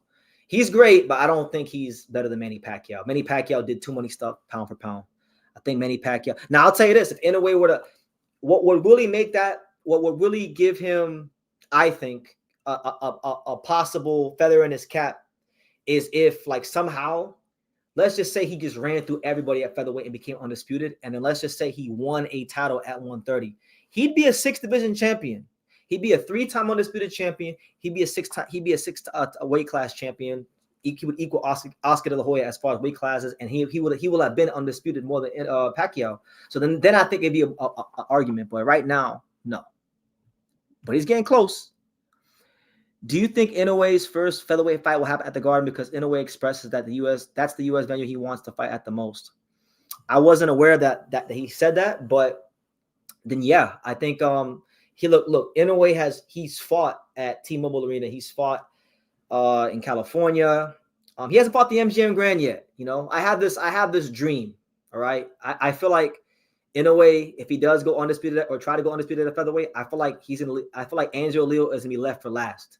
And I've been telling Angelo this for a while. I've been telling him, one day we're gonna fight right there at the MGM Grand, and you're gonna fight Inoue and punch tickets to the Hall of Fame that night. You know, so maybe as far as Vegas venues, the only venue he hasn't really fought at is the MGM Grand.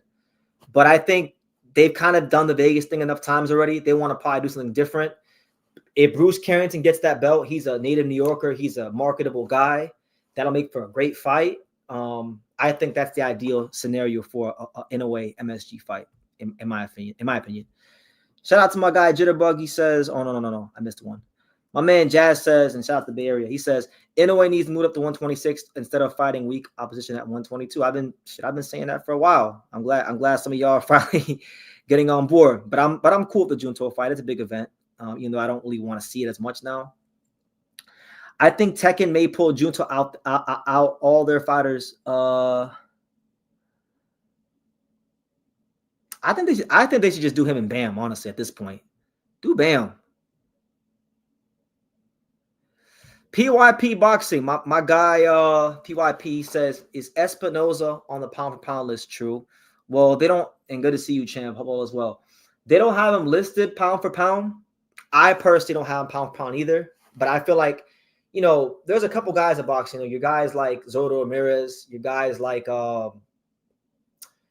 in my opinion, Oscar Collazo, even though he's already ranked him, Espinoza, Jai Pataya, Angelo Leo. Who else is there? There's like 6 to 7 guys. They're like one big win away from cracking that top 10, but he's not. He's kind of in that. He's like in the top 15, 20 right now for me. I don't think he's pound for pound. Who is Leo fighting these days? He's fought. Well, one thing about Angelo is he don't get the luxury like Inoue or Espinoza or Ball of choosing who he wants to fight. Nope. He was supposed to have his first voluntary ever, but they said, nope, you can't get no voluntary. No easy fight for you. So he's fighting the guy that just beat the best featherweight in Japan. The guy that beat Mikita Nakano. He's fighting 23-1 Rais Salim, his mandatory, right? He just fought a mandatory. And before that, he fought the number 1 guy in the division and knocked him out. So he's fighting it's going to be Venado, Kameda in Japan, and now Rais Salim. That's a strong 3-fight run. Because Alim, his one loss was a split in Australia as the B-side of San Goodman. Could have been a win. So you could really view Rais Salim as an undefeated fighter. Alim was in position to fight Merjan. He was in position to fight Fulton, but he's not a big name, so they went another direction. They didn't want to give him a shot. But guess what? Angelo giving him the shot. So he's fighting good competition. Is Leo going to beat Alim easily? I don't know. We'll see. Alim's a good fighter. I don't want to downplay him. I know they got a lot of history from sparring. But personally, yeah, I think Angelo's gonna be the first guy to decisively beat Rais. I don't want to give you my breakdown because you never know who's watching. I know a lot. There's a lot of people I know that are associated with Alim that might watch what I'm saying, so they might steal some of the things I'm saying and use it for their game plan. But yeah, I do. I think Angelo is going to stop him.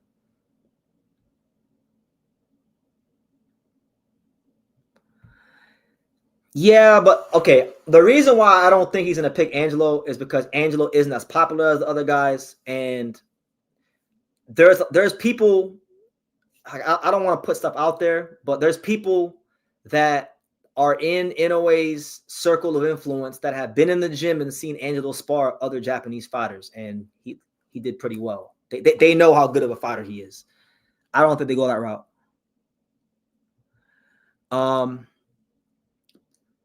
Alim is gonna make that Leo fight a total sleeper. Y'all better be ready for that. We're ready for anything. We're ready for anything. We shall see how it goes. They fight the fights for a reason.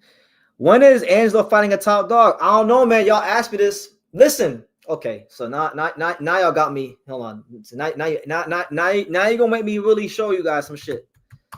Because a lot of you guys are visual learners, and I understand that. I'm a visual learner myself. So when I say things, they don't hit the same as when I show you. Because when I show you, you could really understand it and see where I'm coming from. So you asked me, when is Angelo fighting a top dog, right? Well, who was Venado Lopez? Did Venado Lopez not have 3 defenses of the IBF title? Was he not knocking out everyone in the division? He was damn near everyone in the division he was fighting. A lot of people were telling me that Venado was going to make Angelo cough up blood when they fought, and that he was the best guy in the division. But then when Angelo knocked him out, now he ain't shit, right? That's how boxing goes. But look, when is he going to fight a top dog? Okay, it's a good question. Well, he fought a top dog because he was plus 5'10" when he fought Venado, as you can see on the screen. He fought a top dog there. That wasn't enough for you, right? He fought Kameda, right? Now, granted, Kameda, he was the favorite over Kameda, but he didn't get to fight Kameda in New Mexico. No, he had to go all the way to Japan and to his hometown for his first defense. And he had to go fight him there in those unfavorable circumstances, and he beat him there, right? Now he's fighting Rais Salim, who's 23. Okay, hold on. Let me keep being a visual learner for you guys, because you asking me when he's gonna fight someone. And bear with me, guys. Bear with me, because I say these things all the time when I'm not screen sharing on my regular videos, but it's not hitting. So I'm gonna show you guys visually. This is who he's fighting. He's fighting a guy who only has one loss. That one loss came to Sam Goodman, and it was a split. So in boxing, when you win by split or majority, that's not like clear. That's not conclusive, right? And so you could look at Raif Salim as an undefeated fighter. He fought Makita Nakano. Have y'all forgot? This is the same Makita Nakano who fought on the undercard of Inoue Cardenas for his American debut, knocked out this Puerto Rican guy. The Japanese media and Top Rank, they made Angelo and Inoue, Angelo and Nakano face off because that was looked at to be one of the next future fights in the featherweight division. But guess what? Nakano didn't do his job and got his ass handed to him on a silver platter, and Raif Salim went to Japan and took his O. So this guy is a legitimate fighter. This is a guy that was the underdog many years ago against Vic Pasillas, knocked his ass out. Fought Eduardo Baez in a very close fight. Eduardo Baez is a solid fighter, good fighter. He knocked out Adam Lopez, who was another good fighter. This is a guy that never gets the big fights. Like he was in position to fight Stephen Fulton. Stephen Fulton had bigger options on the table, so Stephen Fulton didn't give him a shot. He was in position to fight Mirza Akhmadaliev. Mirza Akhmadaliev didn't want to give him a shot. So he's been right there for a long time. And some of the big names around these weights didn't want to give him a shot. Angelo's giving him the shot, coming off of the best win of his career against one of the hardest punching fighters in the division. So you ask me when's he going to fight a top dog? Let me ask you this. You talking about Espinoza and Ball and these guys? When did Nick Ball have to ever be the B-side fighter and actually like go into like when did Nick Ball come to America? Nick Ball hasn't come to America. Nick Ball has been fighting in Liverpool. He's been fighting in Saudi Arabia as the A-side house fighter. When has he really had to go into hostile territory and prove that he could win under any and all circumstances? He hasn't had to do that in his career, right? Rafael Espinoza, great fighter, love him. He beat the odds when he fought Rabasi in the first fight. I give him all the credit and the wealth of that. It was a special night for him, right? But once he got that belt, has he had to really be in a 50-50 fight, go to somebody else's country, fight a guy who's like 23-1 and like a Raif Salim caliber fighter? No, he hasn't done that. So when you talk about Angelo Leo, let me put y'all on game because y'all asking me crazy questions, right? He fought in New Mexico. His pro debut was in New Mexico. The Sky U Ignacio Casino, I'm gonna say that was in Colorado. So he's fought in New Mexico. He's fought in Colorado. He's fought in Mexico, right? He's fought in Mexico. He's fought in Las Vegas. He's fought because Sam's Town's in Las Vegas. Cosmopolitan's in Las Vegas. That's Mexico. Dignity Health Sports Park, that's California. That's 6 different places. He fought in State Farm Arena on the Tank Gamboa undercard against Cesar Rocky Juarez. That's Georgia. That's 7 states. He fought in Connecticut. That's 8 states. He fought in Texas. That's 9 states. That's 9 places. He fought in Florida at the Pro Box Event Center, right? And then he fought in Osaka. So he's fought all over the world. He's been willing, ready, able to prove that he wants to fight the biggest and best guys out there. So you got to ask these guys like Espinoza and Ball and these other guys, when are they going to fight a top dog? Because Angelo's ready to fight, straight up. And I'll leave it at that. Yeah, 2 minutes. I mean, it's the IBF. The IBF is pretty strict with the mandatory, so it is what it is. BT, 6 months and no Top Rank broadcaster. What's up? I don't know, man. Top Rank. I don't ever want to doubt Top Rank. I don't, because I think Top Rank's a great. I don't think they are a great company historically, but we going into the new year and there's no network deal announced. Zuffa Boxing comes into the sport. It's looking very sad and somber for the fine folks at Top Rank. So I don't know. I really don't know. Now my man right here, he want to know. He wants me to break down that Inoue versus Bam. He wants that Inoue versus Bam. Oh my God. Okay. Well, I'll be honest. I haven't really like thought too deeply about it because I don't think too deeply about fights that aren't realistic. I don't think Bam and Inoue are gonna fight. I don't. And really like it's a great fight, pound for pound. If we're talking about pound for pound, it's a great fight. But like I want to see Inoue try to go. I don't care who it's against. I mean, I would like it to be against Angelo selfishly, but if it's against Shushu, against Espinoza, but if it's against Ball, that's cool. I just want to see Inoue try to become a 5 division champion because so he can try to put his names up there with them all-time great fighters, right? But I'll give you what you want. You want that Bam Inoue? I'll give you that Bam Inoue, right? So you got Bam versus Inoue. Now look, let me see. Let me pull up Bam's box record real quickly, because Bam Rodriguez is one of the best fighters in the game today. We're talking about someone that's a hybrid of a Lomachenko and like a Carlos Salas style wise. Like that's Bam Rodriguez. That's what he's bringing to the table, right? So hold on, let me pull up his box record. Let me pull up Inoue's box record. I want the measurables. I want all that stuff in front of me. I want all that good stuff in front of me so you guys can get the best, most detailed breakdown you can. Because whether I like it or not, like, I'm a man of the people. A lot of people, they want to see this fight. They feel like, you know what? Inoue is a great fighter, but Bam is just greater. Bam will go up 2 weight classes and just put the beats on Inoue, right? So for you guys, I'll give you the breakdown you want, right? So you got the monster. Hold on. You got the monster, right? You got the monster. What is he? He's clocking at a 5. He's a 5. So he listed, right? Remember, this is listed height, listed reach. He's at 5'5", 67.5-inch reach, right? You got Bam, who's 5'4", 67-inch reach. So he's only about a half-inch reach disadvantage of Bam. Now, what I want to explain to you guys about Bam is this. Because a lot of people that don't understand this, they may think I'm like talking out of my ass when I say this. I've said this many times, but I'm going to show you guys here in a second. Bam is a short fighter, but he's not small. Let me repeat myself. Bam Rodriguez is a short fighter, but Bam Rodriguez ain't small. Meaning that, yeah, he's not tall in terms of height, but he's wide. He has a wide frame. And anybody who's ever seen Bam Rodriguez in between fights knows what I'm talking about. He's a guy that I remember in 2022, I had the honor to see Bam when I was at the Roman Gonzalez Julio Cesar Martinez fight in San Diego, and he didn't have a fight signed at that time, and Bam Rodriguez was walking around. He looked like he was probably pushing about 135, 140. He was big. He was real big.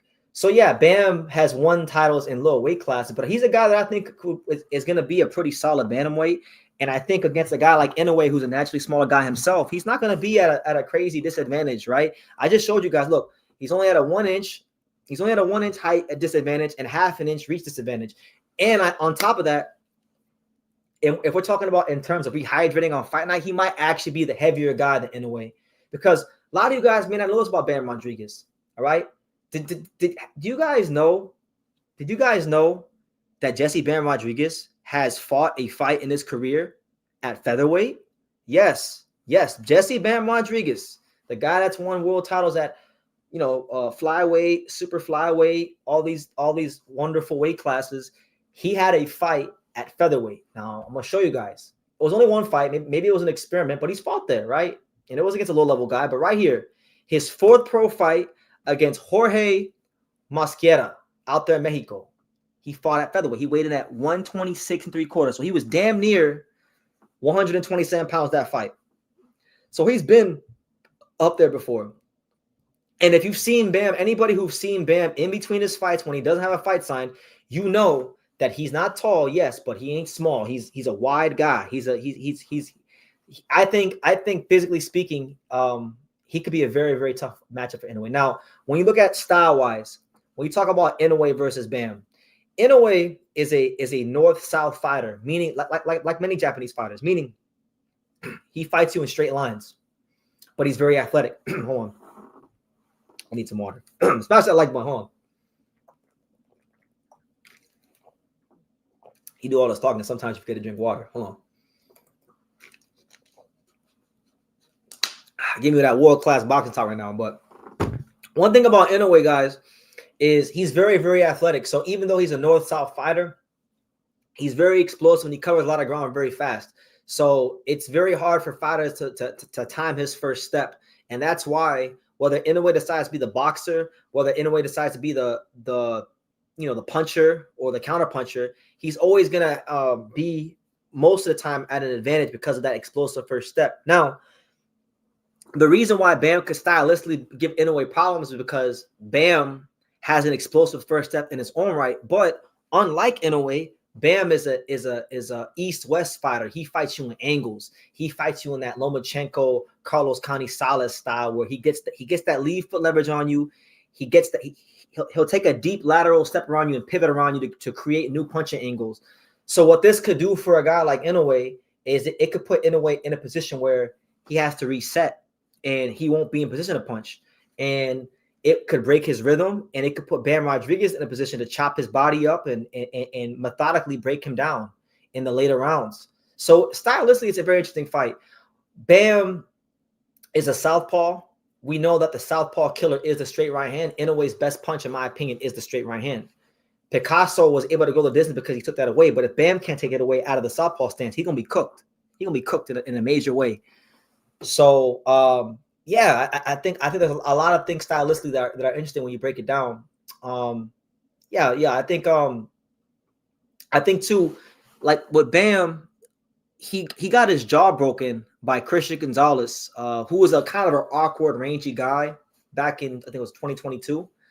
And look, man, if it got broken once, it can get broken again. Maybe that's why they're doing all this fugazi shit with the Ken Shiro fight, because Ken Shiro might hit him in that jaw the wrong way one time. He might re-aggravate it. But if Inoue is able to get leverage on that straight right hand and time Bam down the middle, Bam is gonna have a long night on his hands. So it's really a lot. There's a lot of stylistic things. When you're a southpaw too, your liver's in the front. So if Inoue can land the body shot to the body, you have a potential for a liver shot stoppage.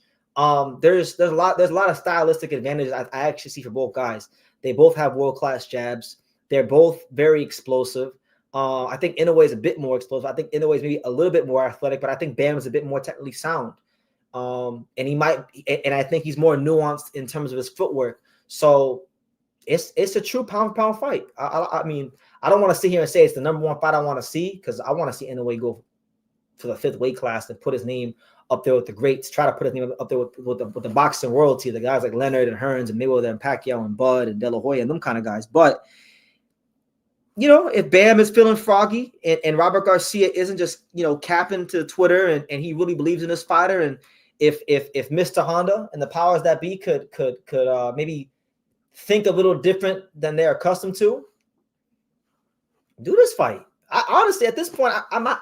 It's gonna sound messed up because I wanted to see Junto and Inoue so much. I might as well just see this damn fight more than Junto, because Junto got to run it back with Sebastian Hernandez-Reyes. He got his ass beat and got a gift. So, or maybe Bam and Junto can fight, and the winner of that could fight Inoue. I mean, there's many ways to skin a cat, and there's many ways to go about this. But that's my breakdown on Bam versus Inoue, since you kindly asked for it. I that's my first time really fleshing out my thoughts about Bam versus Inoue, because I don't think they're gonna fight. But again, it is what it is.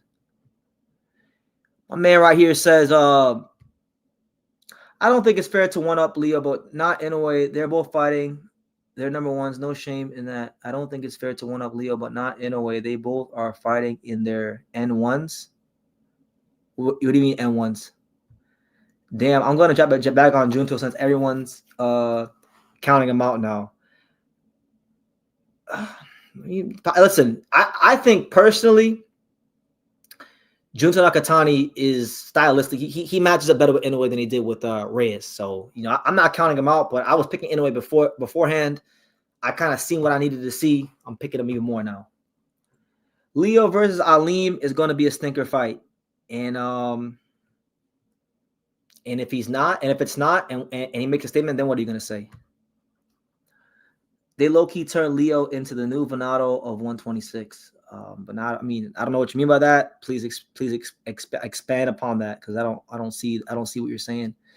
Yup, Inoue Bam will be like Loma dominating Rigo after moving up 2 weight classes. Possibly.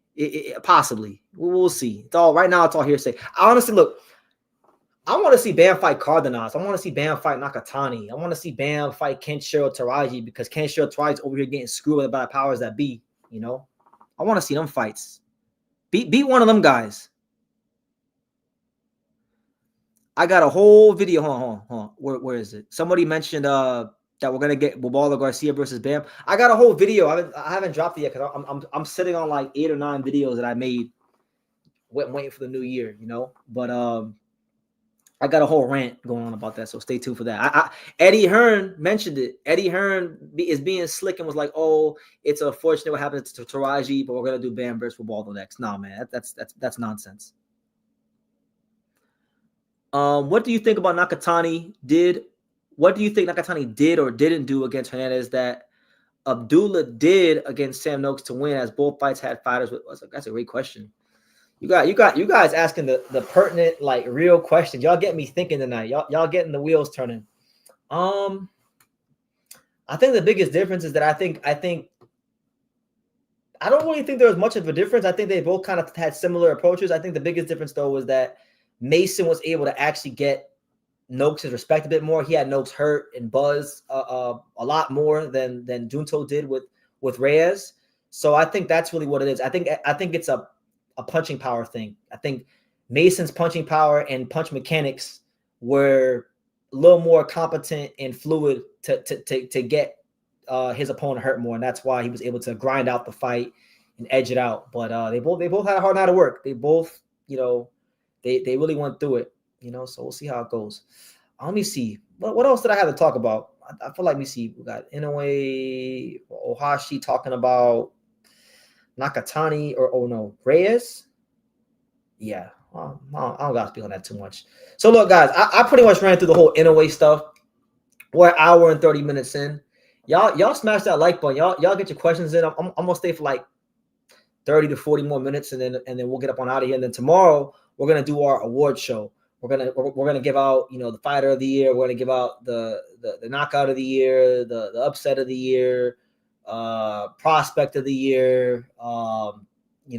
The very prestigious True School Sports Ask Clown of the Year award. I haven't given that award out in the last couple years, because I haven't done like an awards thing in a couple years. But that's the most important award, really. That's the most important award of the year. So stay tuned for that. And then maybe we'll make some predictions for 2026, like who will win their first world title and breakout fighter and things like that. We'll see. I'll plan it out, and we'll have a good live tomorrow. But till then, get the questions in. Let me see. I think Angelo goes against Espinoza and Aleem. I think he beats Aleem, but not look great. I think he beats Espinoza, but gets robbed. I mean, listen, anything is possible at that world-class level. These guys are all great fighters. I think he's going to stop Espinoza. What's crazy is, like, when it comes to Angelo, I really think the world has only seen the A-level Angelo in 2 fights in his career. And those fights were against Venado Lopez and Cesar Rocky Juarez. And those were 2 very big moments in his career. When he fought Rocky Juarez, that was a fight that, Rocky Juarez was a tough Mexican. He fought for one of the regional titles. That was a fight that he had to win to get into title contention. And it was on a big card, and he had a statement. He fought. That was A-level Angelo Leo. And then Venado Lopez, underdog, you guys know the rest. A-level Angelo Leo. Well, he had other A-level fights, but not. I feel like those guys were like, at the highest of levels, those are the guys that he was an A-level fighter against. And yeah, I think when he fights Espinoza, you're gonna get A-level Leo, and A-level Leo to me is gonna stop Rafael Espinoza, unless Espinoza boxes taller and changes his whole like style. It's been 2 years since he stopped Venado. No, it hasn't. Actually, it was August of 2024. So that's what. That's 1 year. It's been 16 months. It's been 16 months. It hasn't even been a year and a half. Stop hating. What would be a good comeback fight for Brian Norman Jr. in your opinion? I just did it. Yeah, I did a video about it, but I can't remember if I just dropped the whole video on this. But I was saying that I think, Norman got ranked in the WBA. No, not WBA. It was the WBO and the WBC. He was 8 in the WBC, and he was 4 in the WBO.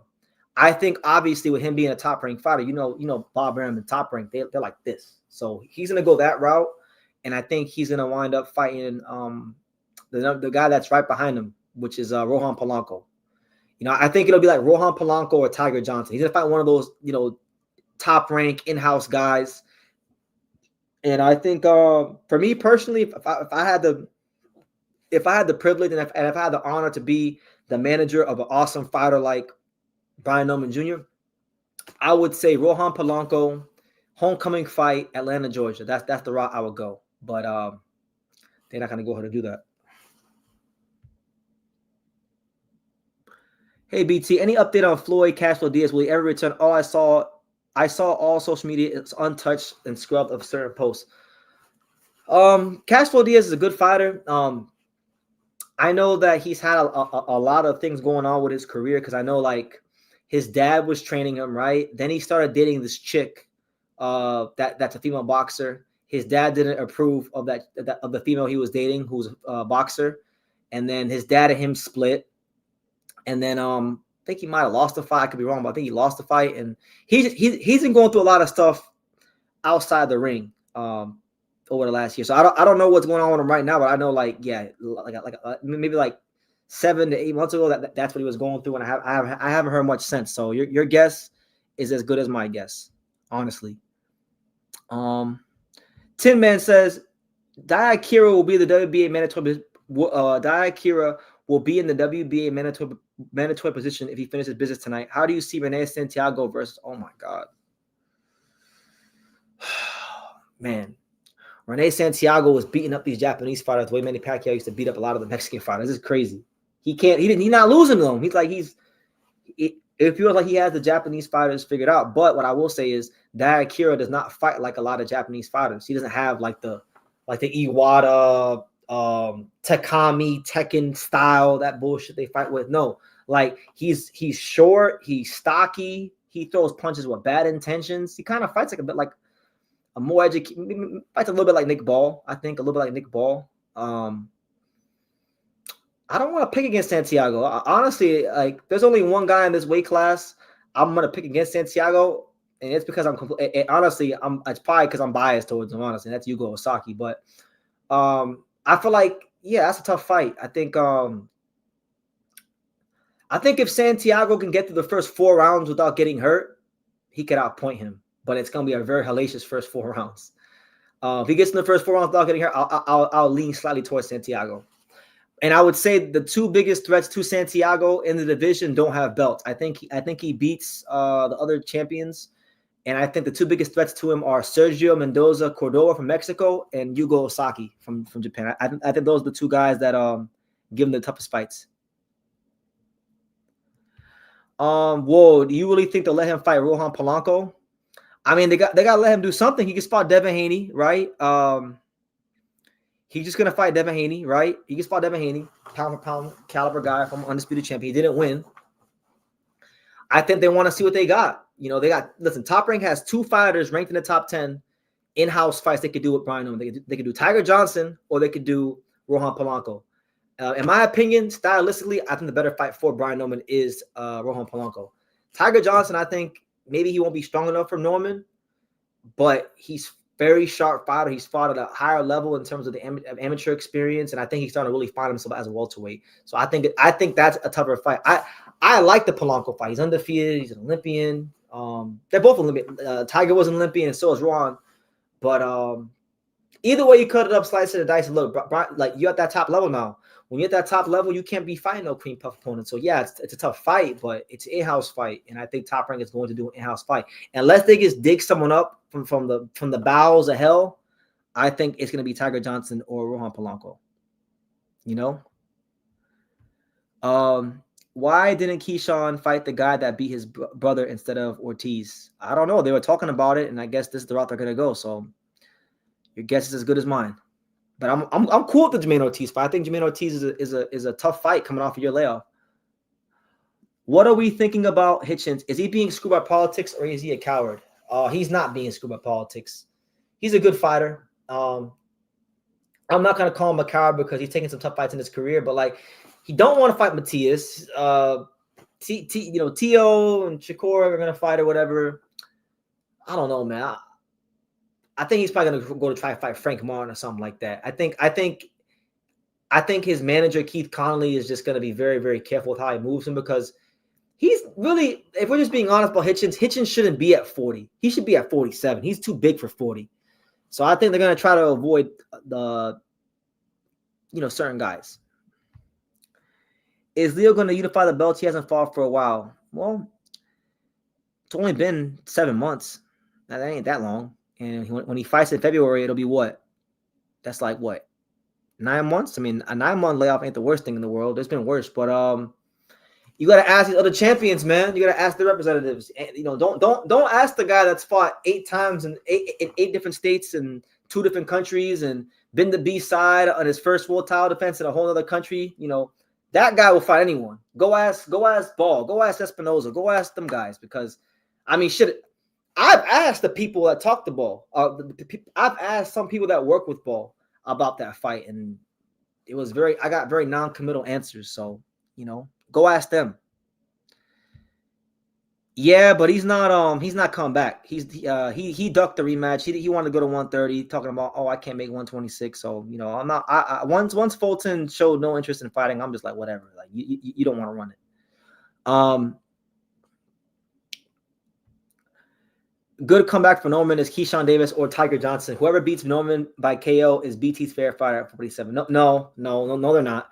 Brian Norman Jr. is my fair fighter at 147 because when I wanted to see, this is what y'all don't understand about me. Like, I come here, I'm a professional, I do my job, I cover these fights, I give y'all great content. But there were so many times this calendar year where I was ready to hang this shit up, like just hang it up all together. In fact, just hang it up, like just disappear, like not even cover boxing no more. My love for this sport is really tested this year in more ways than one. And Brian Norman Jr. was one of the fighters that kept my love for this sport alive. So for that alone, that's my fair welterweight.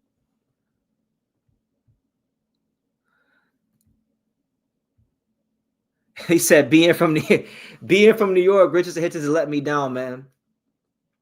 Well, I'm sorry to hear that. Listen, a lot of times it's not. I know us fans, we want to blame the fighters because we see the fighters, but these managers, man, a lot of these managers don't really believe in their fighters like they act like they do in public. They don't. So a lot of it comes down to that.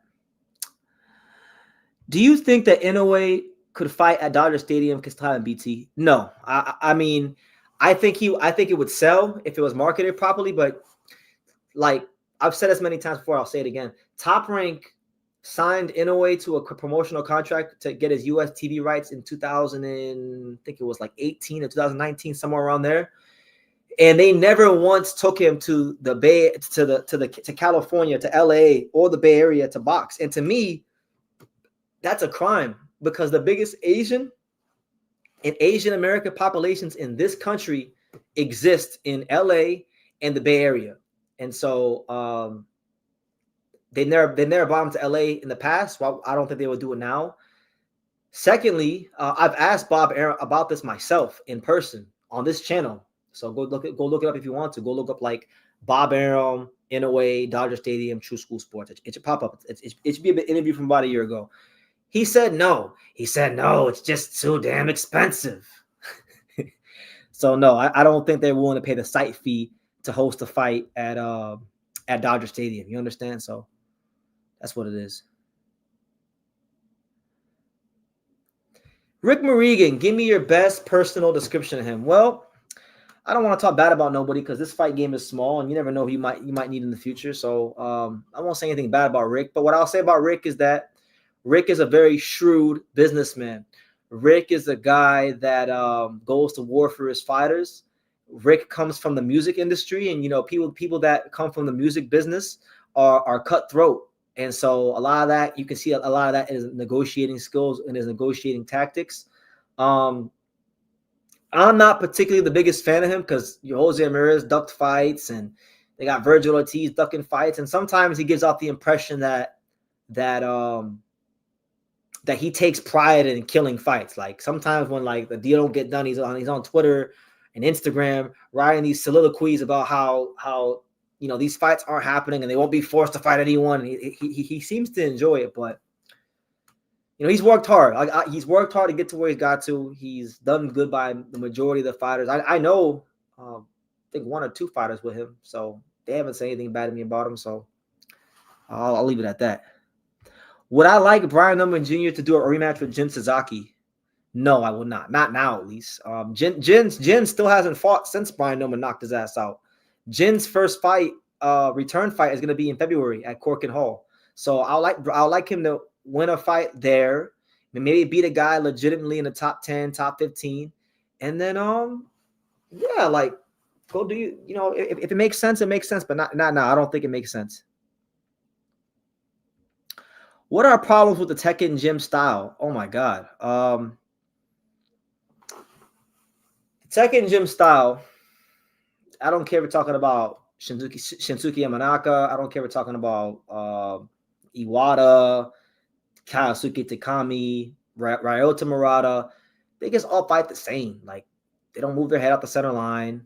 They operate out of the mid range. None of them faint. None of them double up on any punches at all. It's just too, like, they're too technical. Like, it doesn't allow any room for adaptability. So when they fight, a lot of times when these Tekken gym fighters fight fighters that do have adaptability, can counterpunch, are athletic, they get found out. You know, that's my the short of it.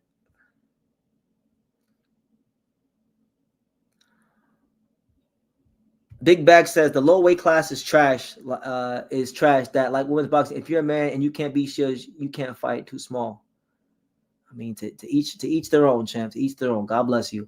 What do you think is going on with the Boots Virgil fight not happening? Seemingly, I personally am starting not to care as much right now. Both don't have belts and can legitimately lose to the champions. It's just I don't think either side really wants to fight as much as they're leading us to believe. I think Boots and Virgil are going to do what many people and many fighters before them have done. They're going to use each other to clout chase each other, and they're gonna try to clout chase each other to build the fight. That's gonna happen with them. So Rick Morrigan, like I said, he's a very shrewd businessman. He didn't like the deal that I guess they gave him. The Zone is trying to really force this fight to happen, and they're not having it. So there's that, and then I also think Eddie Hearn wants to make Boots a bigger star, and it's just part of the game. I don't like it, but it's part of the game. I understand it. Shout out to my man Chang Trong 7617 with the 20 piece, the $20 super chat. Thank you, champ, and Merry Christmas to you. Thank you for supporting the channel. He says, do you think the Monster should fight Junto first or skip to 126 with Ball? If Bam is a natural 122 right now, it would be a great next fight for the Monster. If I'm going off of the available options you're giving me, man, give me that Nick Ball Inoue fight. I want to see Inoue try to become a 5 division champion and put his name up there with the boxing royalty. I feel like I love seeing greatness. I love seeing historical things happen in the fight game, and I think Inoue becoming a 5 division champion would be an extremely historical feat. He would be Japan's first 5 division champion. And the thing about Inoue is he better hurry up, because he ain't the only fighter from Japan that's going to be vying to become a 5 division champion. Because for those of you who know, and for those of you who don't know, Kazuto Ioka just moved up to bantamweight, and he's going to try to become a 5 division champion before Inoue. So if Inoue waits, if he fights Junto, if he does all that stuff, Ioka may actually beat him to the punch and become Japan's first 5 division champion. And it's worth noting that Kazuto Ioka and not Naoya Inoue was actually Japan's first 4 division champion. So he already did it once, becoming Japan's first 4 division champion. He might do it again, becoming Japan's first 5 division champion. So I think that would give Inoue also the extra incentive to go up and really, try to do that. But give me the Nick Ball fight. Feel like, it makes a lot of sense. Junto to me Junto just got his ass beat by Sebastian Hernandez Reyes. They gave him a gift. I mean, I don't want to hear about all this. Oh, it was a close fight. No, he lost. He won this many rounds. He won 4 rounds. And he needs to run it back with him, and I need to see a definitive outcome from Junto Nakatani. And if you don't want to fight him, then you got to go fight Ramon Cardenas, who you just did 99 rounds of sparring with. And if you don't want to fight him, then go fight the guy that everyone keeps saying that you should fight. Go fight Bam. Beat one of them 3 guys and, earn the Inoue fight. Like, I feel like these guys need to earn the Inoue fight. That's how I'm seeing it. How do you see? Well, what do you think, Chang Trong? How do you feel? Because I don't know, man. I don't see it. I don't like. To me, the Junto Nakatani fight, it was becoming a fight that people that are like hardcore boxing fans globally were becoming excited about. And I'm sure there's still people that are out there that are excited about it. I'm still somewhat excited about it because I'm gonna go to Japan. But as far as the fight itself, it's lost its luster because of how Junto looked in this fight against Reyes.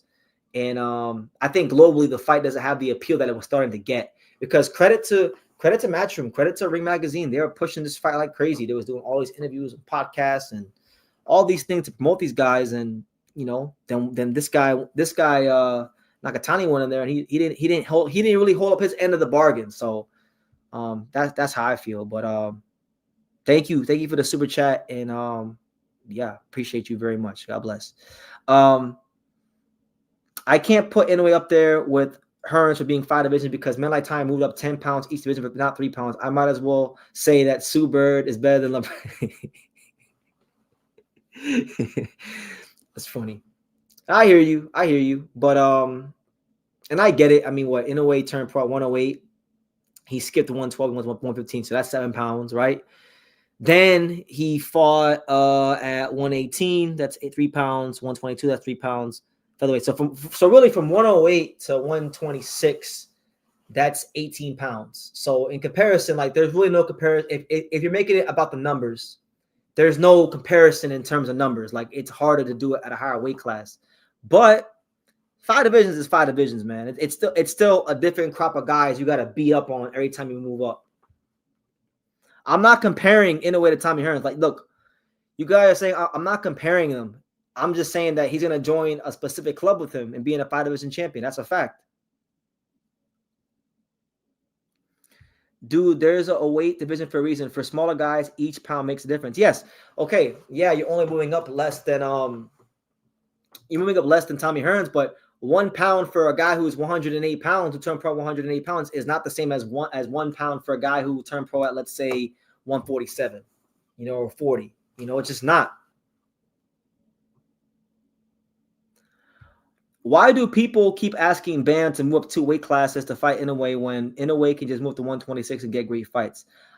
Well, I'll tell you this. I'm not people. I am not asking Bam to fight Inoue. I actually think Bam versus Inoue is right now, it's one of the corniest fights you can name right now in boxing, because like, Bam is not willing to move up. And I know that Mr. like, the powers that be, I won't even say his name, but the powers that be in Japan are not going to do Inoue versus Bam right now. Bam is not he's not big enough of a star yet for them to do that kind of fight. I'm sorry, he's not. I want to see Inoue at featherweight. I've been screaming from the mountaintops for Inoue to be at featherweight for over a year and a half now. So that being said, hell yeah, go to 126. Espinoza, Leo, Ball, Carrington. I like those fights.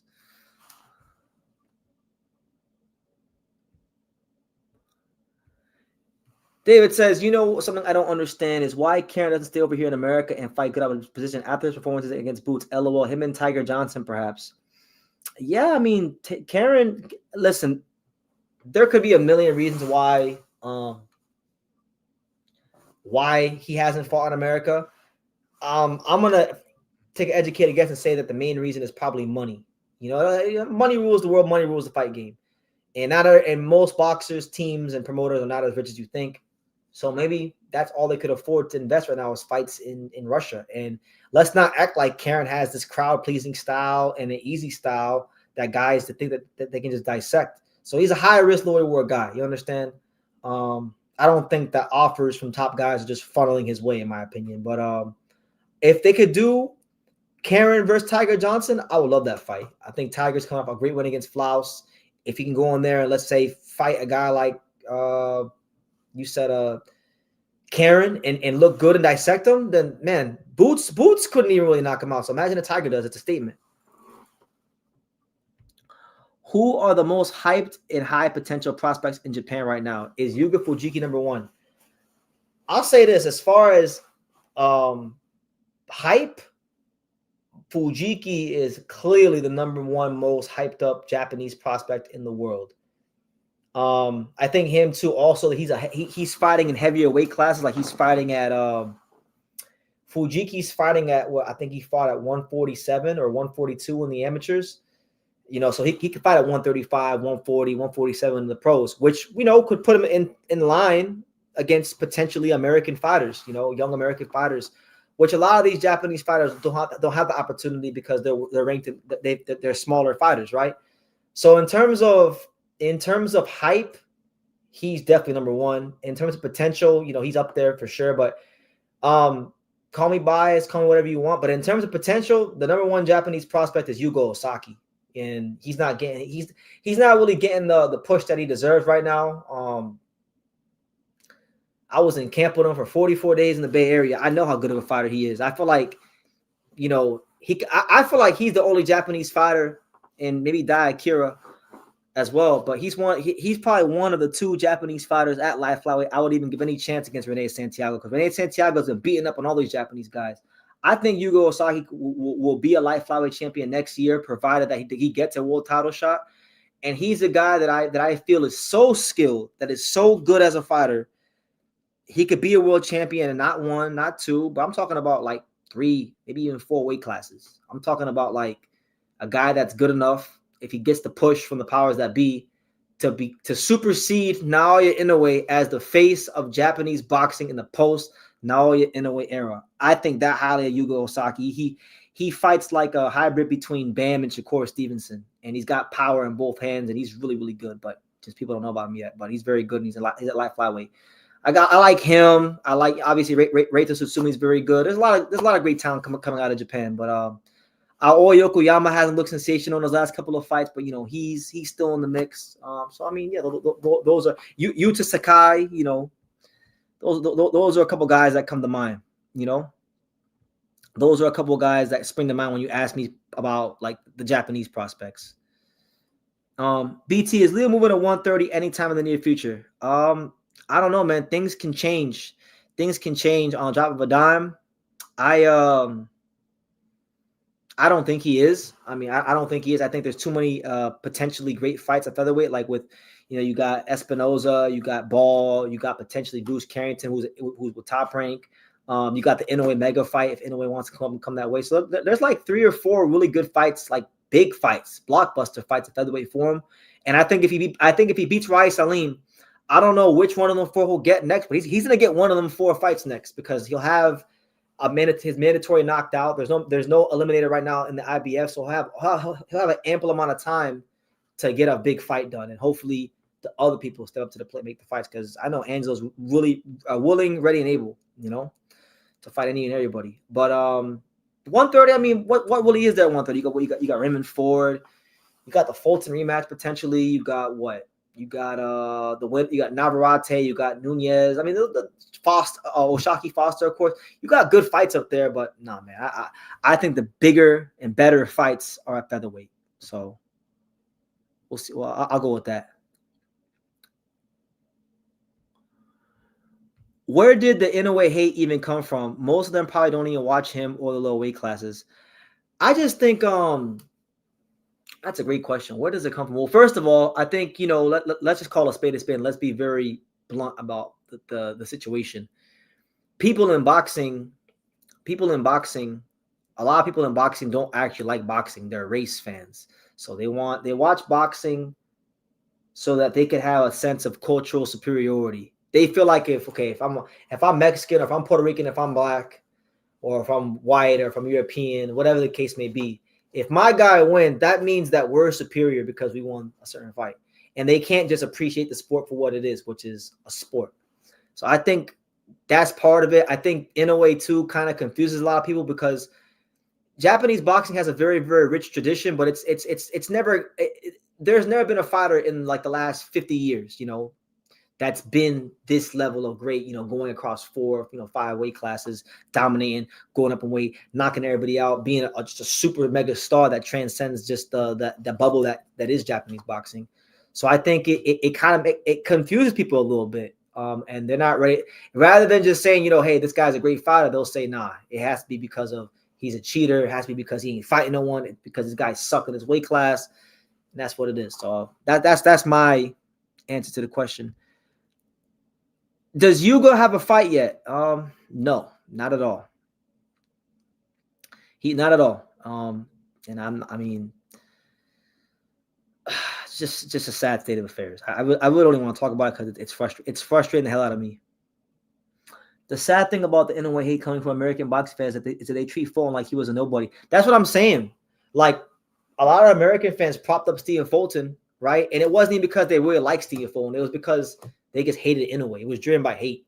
And it's like, nah, man. Stephen Fulton he got his ass with that fight, and then he completely embarrassed himself against Oshaki Foster by missing weight and then getting shut out.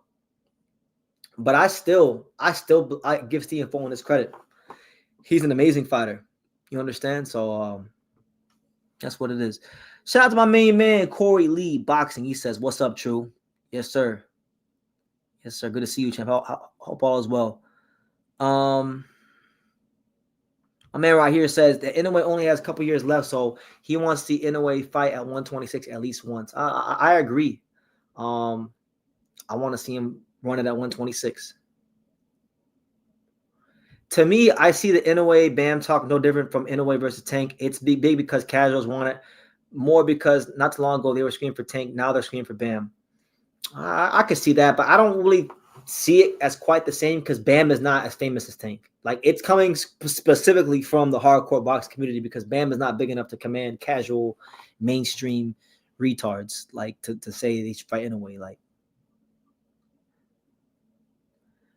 my man Corey Lee says Inoue looked pretty good, and I think Junto was exposed. To be honest, Inoue stops Junto in my eyes, and I would agree. I mean, I thought that before the fight. I'm thinking that even more now.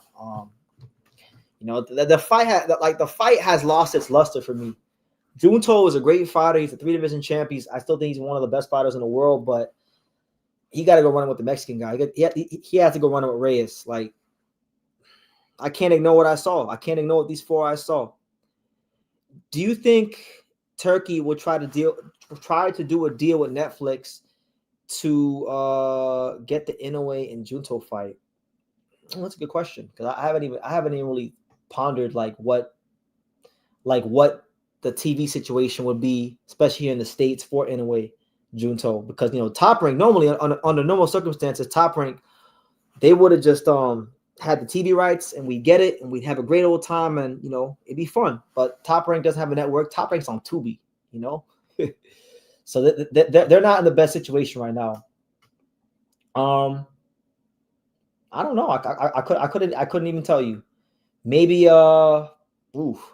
maybe Paramount Plus makes a play. Who knows? And Inoue has a lot more styles than Junto. He's been very successful. He can box. He can counterpunch. He can lead the exchange. He's better. He's better than Junto. Well, a lot of that, like we alluded to that earlier in the live, a lot of that is because of the fact I think the knockdown against Neri and the knockdown against Cardenas has made him more cautious fighter. And then also, he knows he's going up to featherweight soon. He knows he's going to be fighting these big guys, these dangerous guys, these guys that are going to try to knock his block off and actually can knock his block off. So I think he's preparing for that. But yeah, maybe there is a bit of him being gun shy. Since Crawford retired already, when Usyk and Inoue retire, the next superstar is Bam. Bam got to stop fighting these old guys. Like you can be a superstar if you want. Fight some young fighters that can actually punch in their prime. Like I was getting excited for Ken Shiro because he's not completely washed up. He's lost a step, but he's not washed up like Gaia was when he fought him. But we can't even get that because now. They pulling all these Fugazi stuff, and he's gonna fight. He's gonna fight with Baldo his next fight. Like it's ridiculous. Are you going live for Kazuto Ioka? No, I'm not. I will not be live for Kazuto Ioka Hiro, but I will probably check it out and do a video on it because Ioka is he's one of the stars of Japanese boxing. Bam won't fight Nakatani or Inoue. It's been clout chasing since the beginning. Man, these guys all know. Like, they're all using each other. Inoue is using Bam and Nakatani. Nakatani is using Bam, and they know.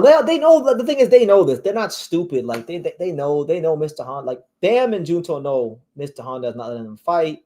Junto versus Inoue is the fight. That's why the Tokyo Dome is on hold.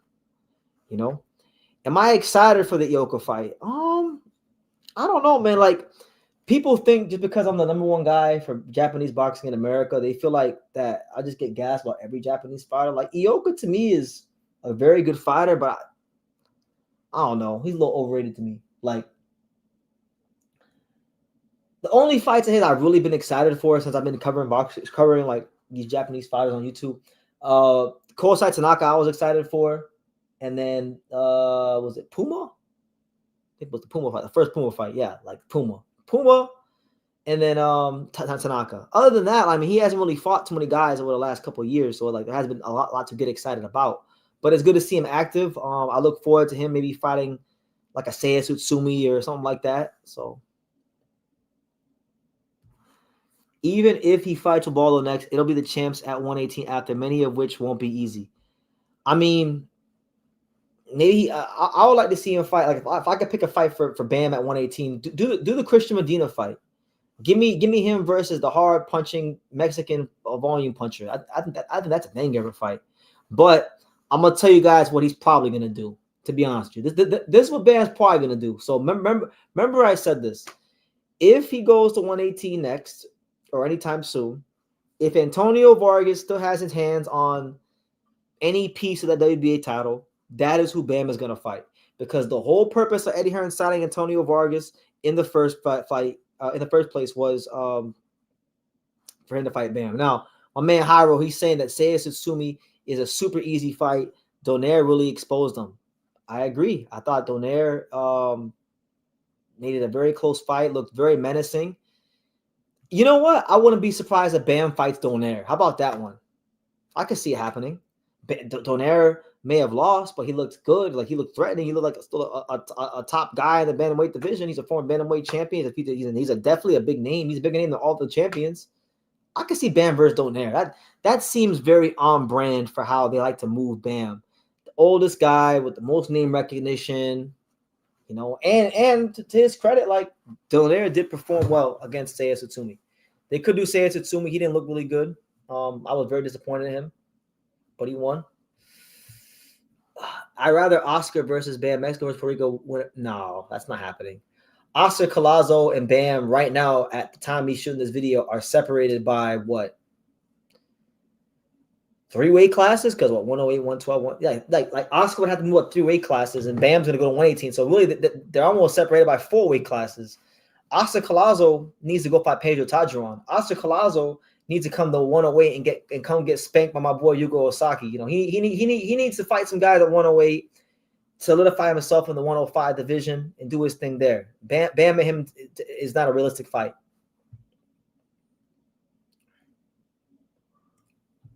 But shout out to everybody here. It's your boy BT, the untouchable True School Sports Empire. It is, in fact, True School After Dark. We're just here doing one of our last lives for 2025. I hope it's been a great year for you guys. It's been a pretty good year for me, but it's been hands down the most challenging year of my life and in boxing. So I'm happy. I'm just happy that it's over. I'm so grateful to have gone through this year. And I'm so grateful that I've stuck with covering boxing because I was tested. I was tested so much this year. A lot of y'all want to see Bam versus Takuma. See, look, I think that fight makes sense. You at bantamweight now. You want to fight Inoue. What better way to build up the Inoue fight than fight his brother? Go fight his brother. You know, his brother is a better fighter than I gave him credit for. I thought Tension was going to beat him. You know, I'm disappointed. I'm still disappointed in Tension for that fight because I feel like he beat himself. But either way, like that to me makes that fight makes sense. Bam versus Takuma, but I don't think it does. Bam wouldn't beat any one of the top 122 pound fighters right now. I don't know if I agree with that. I feel like Bam would have a great shot to beat Ramon Cardenas. Ramon Cardenas is a good fighter, and he's developing very nicely. But I think Bam is more skilled than him. Skills do pay the bills. Cardenas is developing into a higher level fighter these days, so I give him his respect as a high level fighter. But that's the fight they need to run because Bam's from San Antonio, Ramon's from San Antonio. Bam want to fight Junto, Ramon want to fight Junto. Someone should. To me, that fight makes too much sense. Did I hear that Sebastian Hernandez whooped on the Ohashi fighters during sparring aside from Inoue? Yes, I did. I have heard that. Before he ever even fought Junto, I heard that a couple of times from people, but I really didn't even know that much about him or who he was. I just heard it's a Mexican guy. at Ohashi Gym was putting it on people. But I was like, okay, well, who's that guy? And then he got the Junto fight. So, now we know who he is, Who should Cardenas fight? I think he should fight Bam. I think he should fight Bam. He should fight Marlon Tapales. He should fight Picasso. He should fight Junto. I mean, there's a lot of great fights out there for Ramon Cardenas. It's just a matter of, will Pro Box and all parties involved get in the fights. You gassed up Saya. Vargas beat Saya. Saya looked like he was Donaire's age. I mean, the wars add up. They do add up. But, man, listen, I don't care if it's how bad he looked. Against all odds, Seiya Satsumi is still undefeated. The powers that be in Japanese boxing don't give a fuck about Seiya Satsumi, but he just keeps winning. So, hard guy to beat on his night. The Donaire fight wasn't his night, but he still found a way to win. But on his night, when he's got it really dialed in and going, and I don't know how many more of those nights he'll have left because there's too many wars. They add up. But when he's dialed in and he's on his A game, Seiya Satsumi is a tough out for anybody. So, you can fight him thinking that you can do what Donaire did, but tread carefully. How much of a chance do I give Brandon Adams versus Bakram Murdazaliev? I mean, tough fight. Bakram has that ability. He's very physically strong. He can power box you around that ring. I don't write out Brandon Adams at all. I give him a good chance against Bakram. I feel like Brandon Adams, if he gets that fight, because he was talking about it when I interviewed him, if he ever gets that fight, I feel like Brandon Adams has so much experience being, fighting Charlo, being in top training camps, fighting Boachuk 2 times. Andre Katz, like he's been there and did it and earned his stripes in boxing. So I think in terms of experience, he might actually be one of the best guys Bakram's ever fought. So I'll give him a great chance. And he's got that sneaky punching power. Like, you don't think of Brandon Adams as a puncher, but he can knock you out. He showed up Boachuk. He gets your respect. He got Boachuk's respect in their fight. So yeah. Do you think Renee Santiago deserves mention for Fighter of the Year? Oh man. Tune into tomorrow's live and you'll get your answer for that. you'll get a great answer to that question tomorrow. But the answer to your question, yes, of course. He was a 6-1 underdog against Iwata. He was a 4-1 underdog against Takami. Right now, to me, he's the number 1 flyweight in the world, and it should be a question. And right now, he is the man to beat in the light flyweight division. So if you're one of the champions like Carlos Canizales, if you're Yugo Osaki, Sergio Mendoza, Cordova, man to beat is Santiago. Rene Santiago, is he pound for pound if he beats Collazo? I feel like he's high pound for pound to Collazo right now. Oscar Collazo hasn't done enough in the 105 division to warrant a top 10 pound for pound spot. But of course, if he were to beat a fantastic fighter like Oscar Collazo, then yes, I would definitely say at that point, I mean, shit. Now he's definitely pound for pound. The winner of that fight could definitely be pound for pound, for sure. Do you think Carmel Moen is the best PBC prospect? I mean, he's the only PBC prospect. He might be what prospects do PBC have? PBC doesn't sign prospects anymore. What prospects does PBC even sign at this point? Yankee Rivera versus Jonathan Bomar Gonzalez is for the interim belt this Saturday. Really good fight. It's going to be one of the first notable fights for me in 2026. I'm leaning towards Bomar Gonzalez. I think he's got more tools in the toolbox and probably has a slightly better gas tank, but we'll see. Good fight.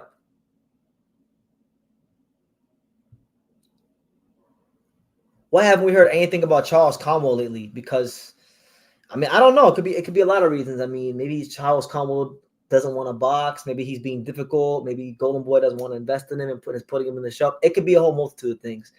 I could tell you from experience with my time being around Angelo when he lost to Stephen Fulton and then had the fight with Aaron Alameda where he didn't look his best. I remember, promoters sometimes they just put you on the shelf. and then you try to get out your contract, and it's not that easy, and time just goes by. So that could be it. Golden Boy might say, you know what, we invested all this money in you and you lost. So we don't really care too much about what you got going on. We'll keep you around. Maybe we'll use you for a virtual opponent, but you're not a priority anymore. I feel like that's probably what's going on. What is the most 50-50 fight that you can think of in boxing? It's a good question. The most 50-50 fight I can think of in boxing? The most 50-50 fight that has I won't name Better Be at Bivol 3, because I mean these guys are like this every time they fight.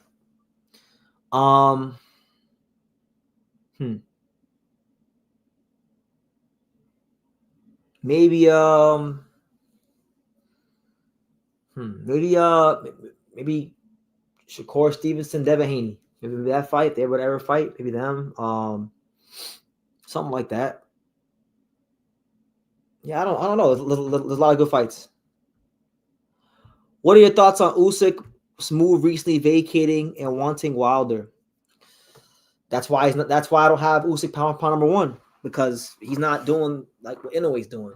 So it's cool. I get it. Like Wilder's a big name, and you know Usyk's never had a big fight in the American market, but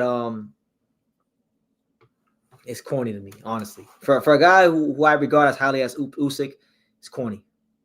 That's not true. PBC has prospects like Robert Guerrero Jr. the third and Juan El Tapio Lopez. So, okay, well, there you go.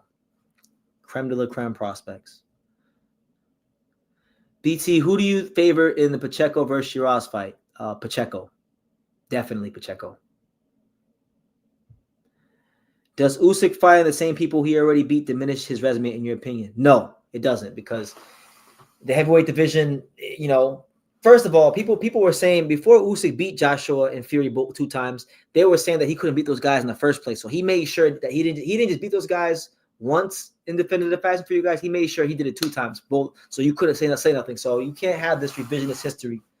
My only knock on him is, okay, you beat those guys and you haven't retired yet. So, you know, why aren't you trying to fight Caballel, or, you know, why weren't you trying to fight Joseph Parker when he had his resurgence, or, you know, or Zhang or Hergovich, or, you know, just them kind of guys. You know, you want to fight Wilder, who I respect, you know, former champion, but Wilder is he hasn't really won anything worth talking about in years.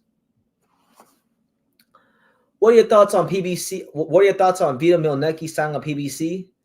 I think it's a sign of the times that PBC ain't what they used to be, because, you know, PBC used to sign actual top talent. You know, that's my thoughts on that. I mean, good for Vito. I guess, you know, he was supposed to go to Zuffa Boxing. I'm not sure like what the play is for him with PBC. Maybe they'll do like Jesus Ramos and they can get beat up by him, but that's what it is. Inoue isn't pound number 1, and that's okay.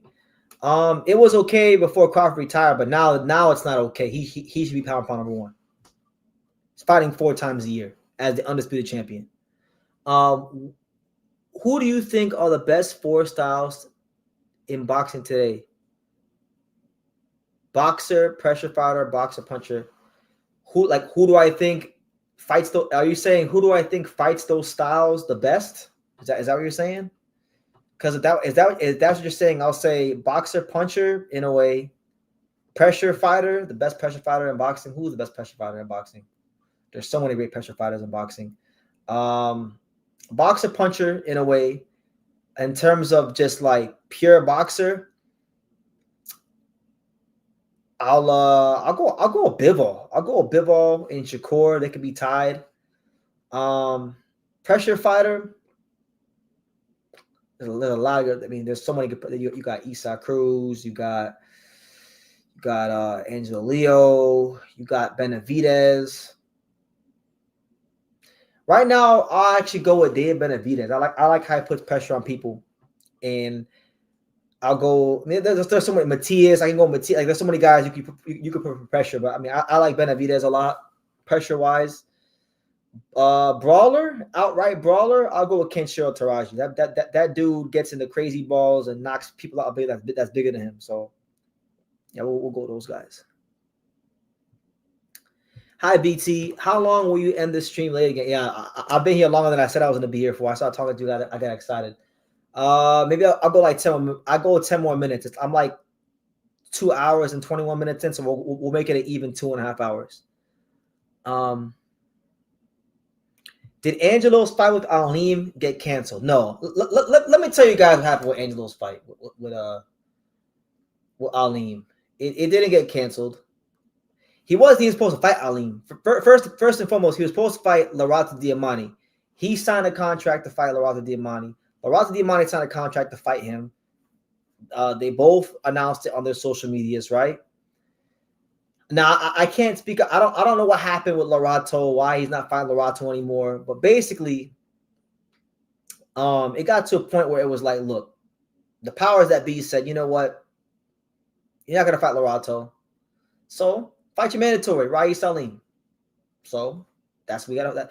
But before the opponent was changed from Larato to Rais, Luis Nunez was floated around as a replacement opponent because he was actually a backup to Larato Diamani. Angelo said yes to Diamani. Angelo said yes to Nunez, from what I know. And Angelo said, obviously, he said yes to Rais Salim because they're fighting. So, no, it did not get canceled. In fact, you know, I'll be going to camp with Angelo. And Angelo will fight February 21st. I'll be in New Mexico somewhere around February 3rd, February 2nd. So I'll be in camp with him for about 2.5 weeks. At this point, I don't think Arturus Bivol 3 is happening. I didn't seriously need to see it, but I just don't think it's happening anymore. He's getting too old. I really don't want to see it. Like I'm good. I don't want to see round 3 of the AIBO World Championships. I think I got the first two. The first two are fine. If you ever meet Mr. Honda, could you ask him what did he see in the young Inoue to say that this kid will be the best thing in Japan ever? I've met Mr. Honda. I met Mr. Honda in January. I met him personally. I met him in January. I met him in the tunnel at the Ariake Arena. I met him at the Ariake Arena, and yeah, he was cool. You know, I wish it would have been a better experience, but it's still cool to say that I met Mr. Honda because a lot of people haven't even met him, so it was an experience. Who do you think actually fights Iglesias for the IBF title? Troy Williamson. I think because Callum Simpson was number 5. He beat Callum Simpson, so I know he'll be in the rankings. So I'll go with him.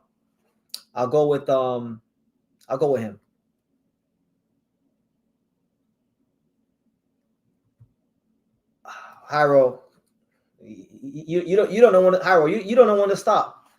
Hyro, you don't know when to stop. You lucky to just be on this live and Miguel ain't here.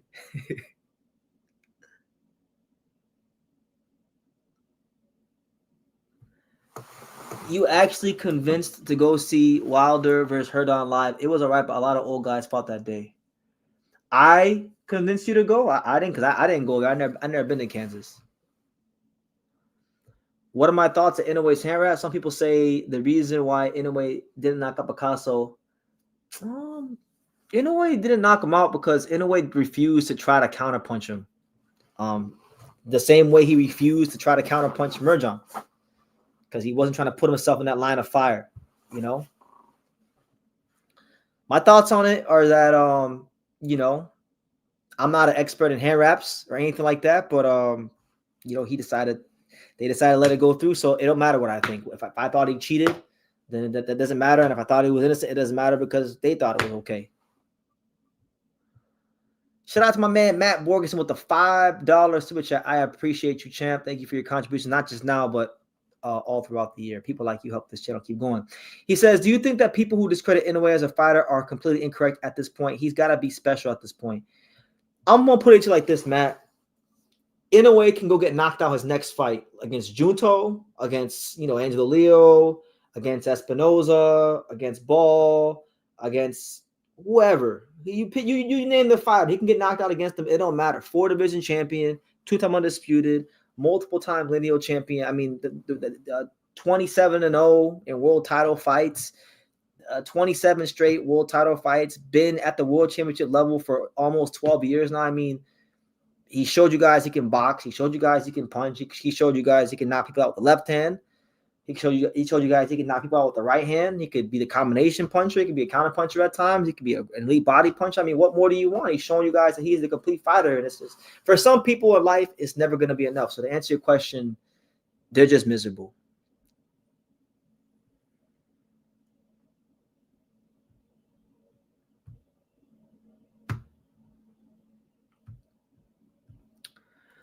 Also, what do you think of the evolution of Inoue's fighter? He seems to be getting better since the Cardenas fight. I don't know if I agree that he's getting better. I think he's reinventing himself to a point, but I wouldn't say he's getting better, because the Inoue that force that you saw in 2023 that was beating up on Fulton and Tapales and them kind of guys, that guy was a more willing counterpuncher.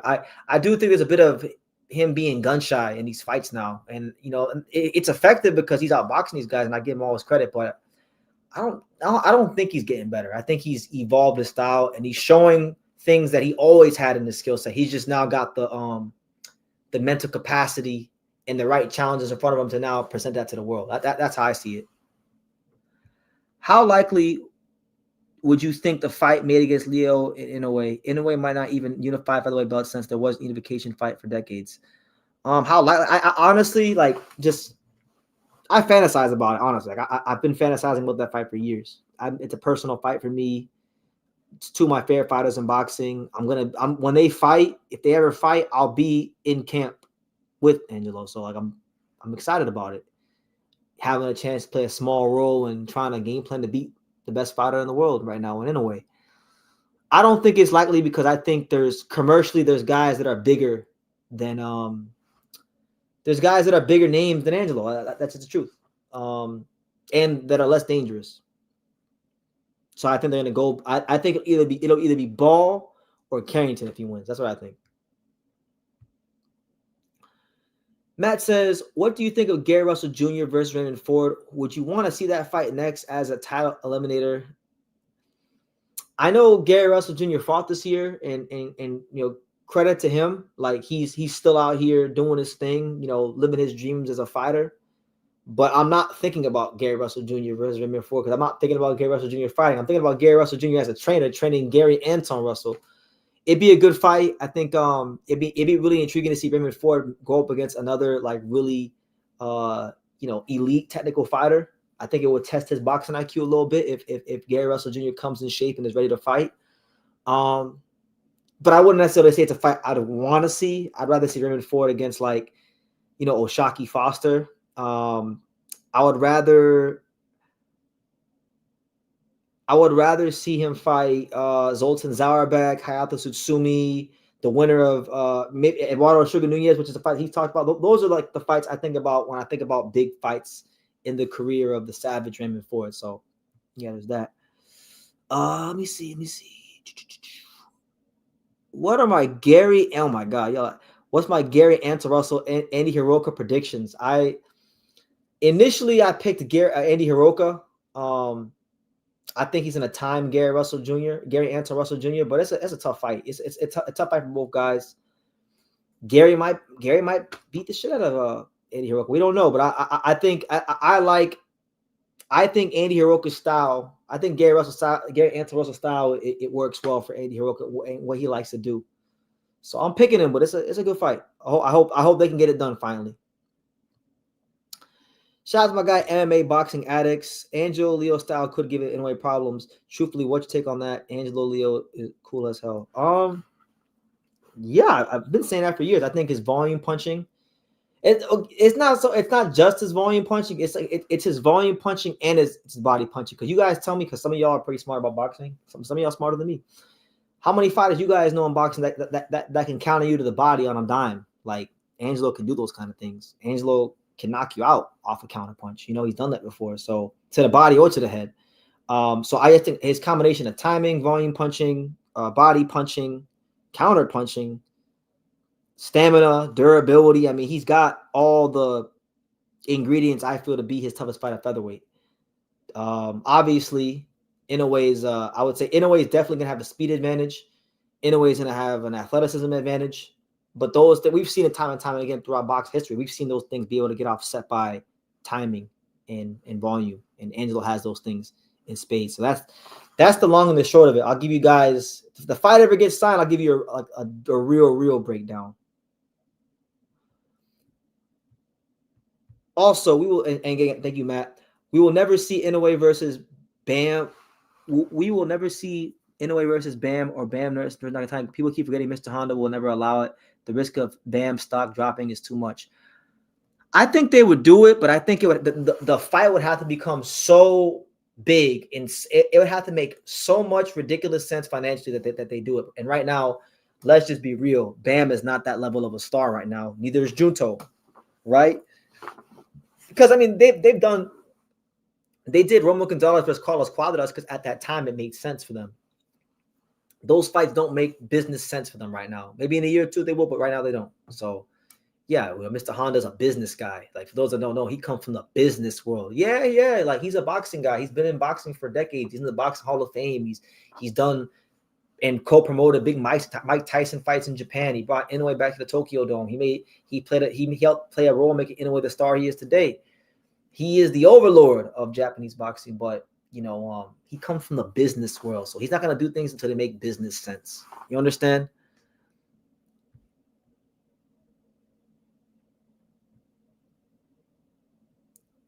What's the most casual opinion you've ever heard of BT? I don't know, man. I feel like, I don't want to downplay nobody's opinions because I've had some casual ass opinions myself. We all have casual ass opinions. The most casual opinion? I'll tell you this. I don't know if you would call this casual opinion, but I remember in 2020 I went to Dallas to watch Mikey Garcia versus Jesse Vargas. I was there for that fight, and I was talking to this little kid that was next to the tunnel. And so I asked him, I said, yo, what's who do you think is going to win between Mikey Garcia and Jesse Vargas? And he said he's picking Mikey Garcia, right? And he was correct, right? And I said, okay, that's cool. Why Mikey Garcia, not Jesse Vargas? And then he said, the kid told me this. He said, how many divisions does Mikey Garcia have? I said, Mikey Garcia got 4 divisions. And then he was like, how many divisions championships does Jesse Vargas have? I said he got 1 division championship, and he said, "Well, there you go." And that was his casual opinion, and it was right. So that comes to mind. Why aren't you excited about DB3 Nation? I only think one of the fighters from DB3 Nation is any good, and that's Keyshawn Davis. I mean, Keon is cool. I don't think Keon is bad, but the only guy that's like really, up there is Keyshawn. Kelvin, I never thought highly of Kelvin. I saw Kelvin Davis fight on the Canelo Saunders undercard. He fought an MMA fight and almost lost. Got hurt in that fight. Keon is good, but I don't have a big opinion for or against him. He's a very tall welterweight. Maybe he might be like the next Tommy Hearns fall, or he might get knocked the hell out. We don't know. We'll see. But that's why. Do you think Bam would beat Nakatani from what you've seen at 118?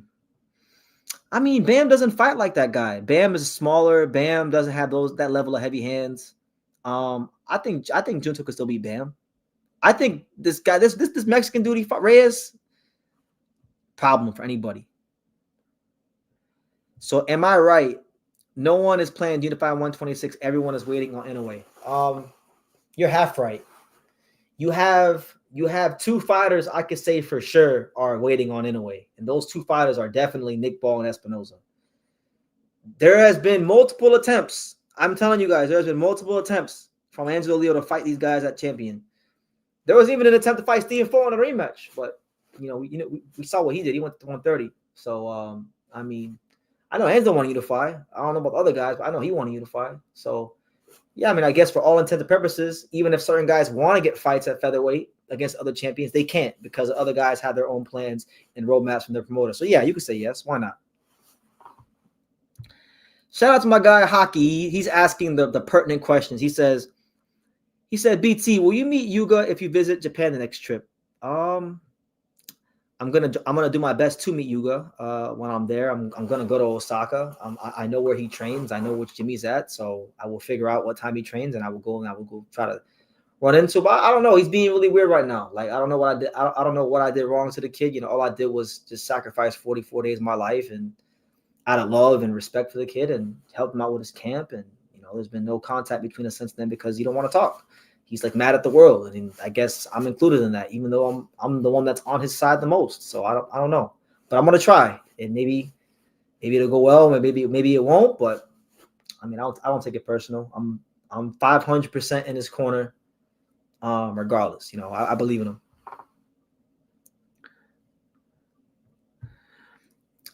Shout out to Matt. He says, I think Inoue knocks out Espinoza. Honestly, also Inoue's purse is over 20 million a fight now, so it makes so much sense to wait.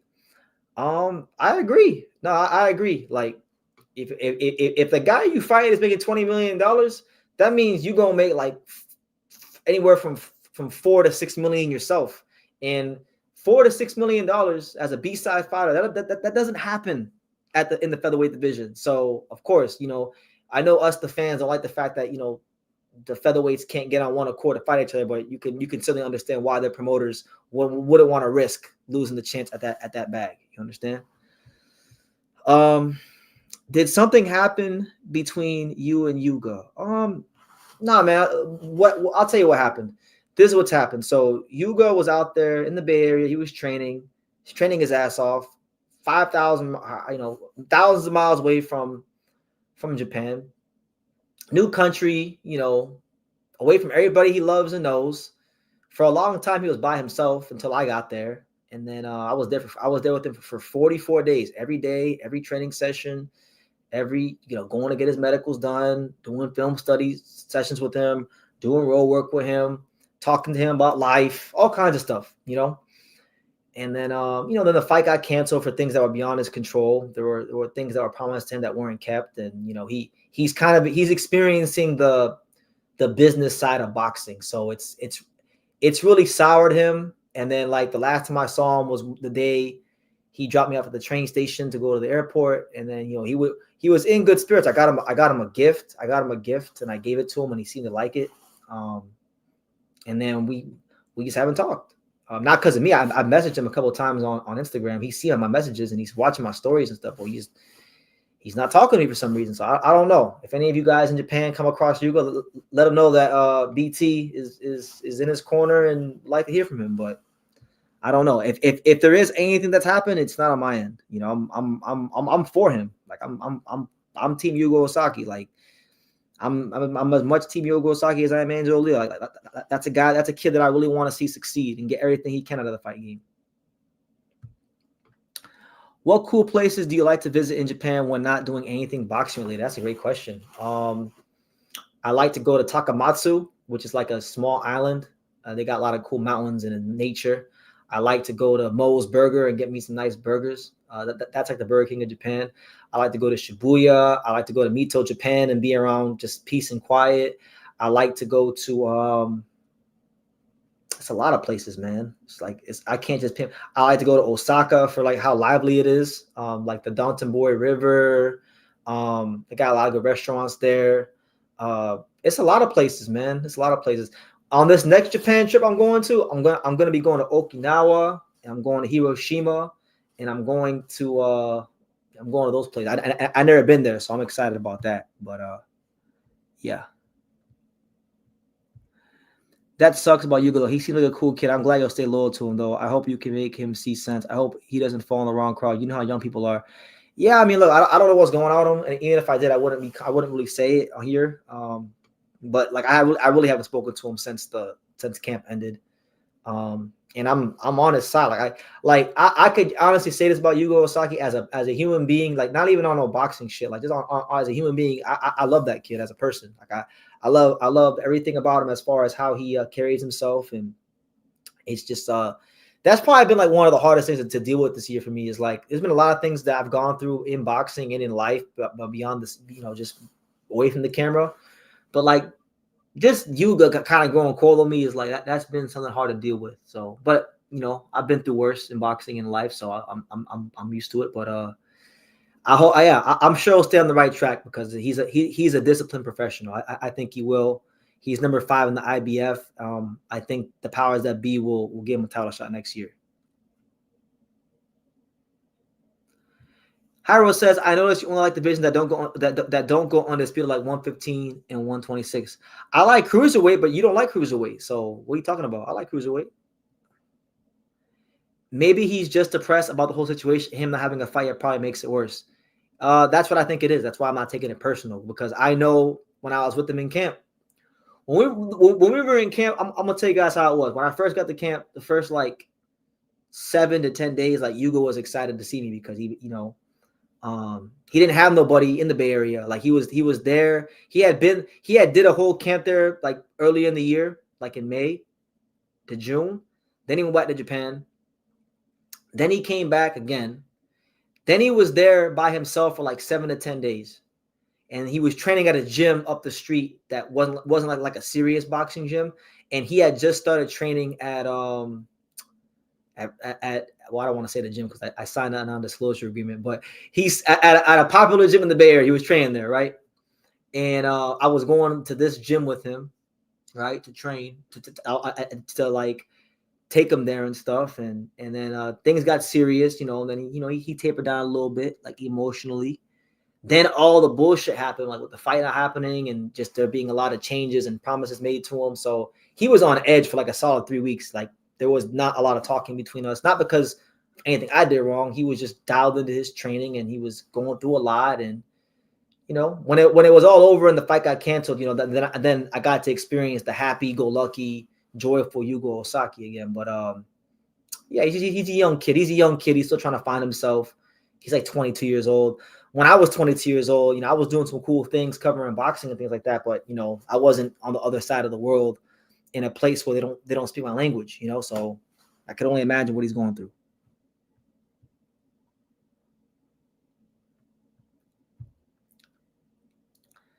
Keyshawn Davis is going to stop overrated Jamil Ortiz. He has more talent and talk than Brian Norman Jr. He may have more talent than Brian Norman Jr., but he ain't talking better than no damn Brian Norman Jr. I'm gonna tell you that straight. He ain't no one at 147 talking better than Brian Norman Jr. Brian Norman Jr. got the $1 million mouthpiece. If you do meet him, then do a live with him again. It was fun last time. I would love to. I would love to. We would have did more lives in camp. It's just that it was such a hectic time, not just for him, but even for me. Like there was a lot of responsibility placed on my shoulders to make sure that he was okay, and so I just wanted to be able to focus on making sure that everything got done properly in camp. And it was a stressful time, but I learned a lot and I grew a lot in boxing and in life. So yeah.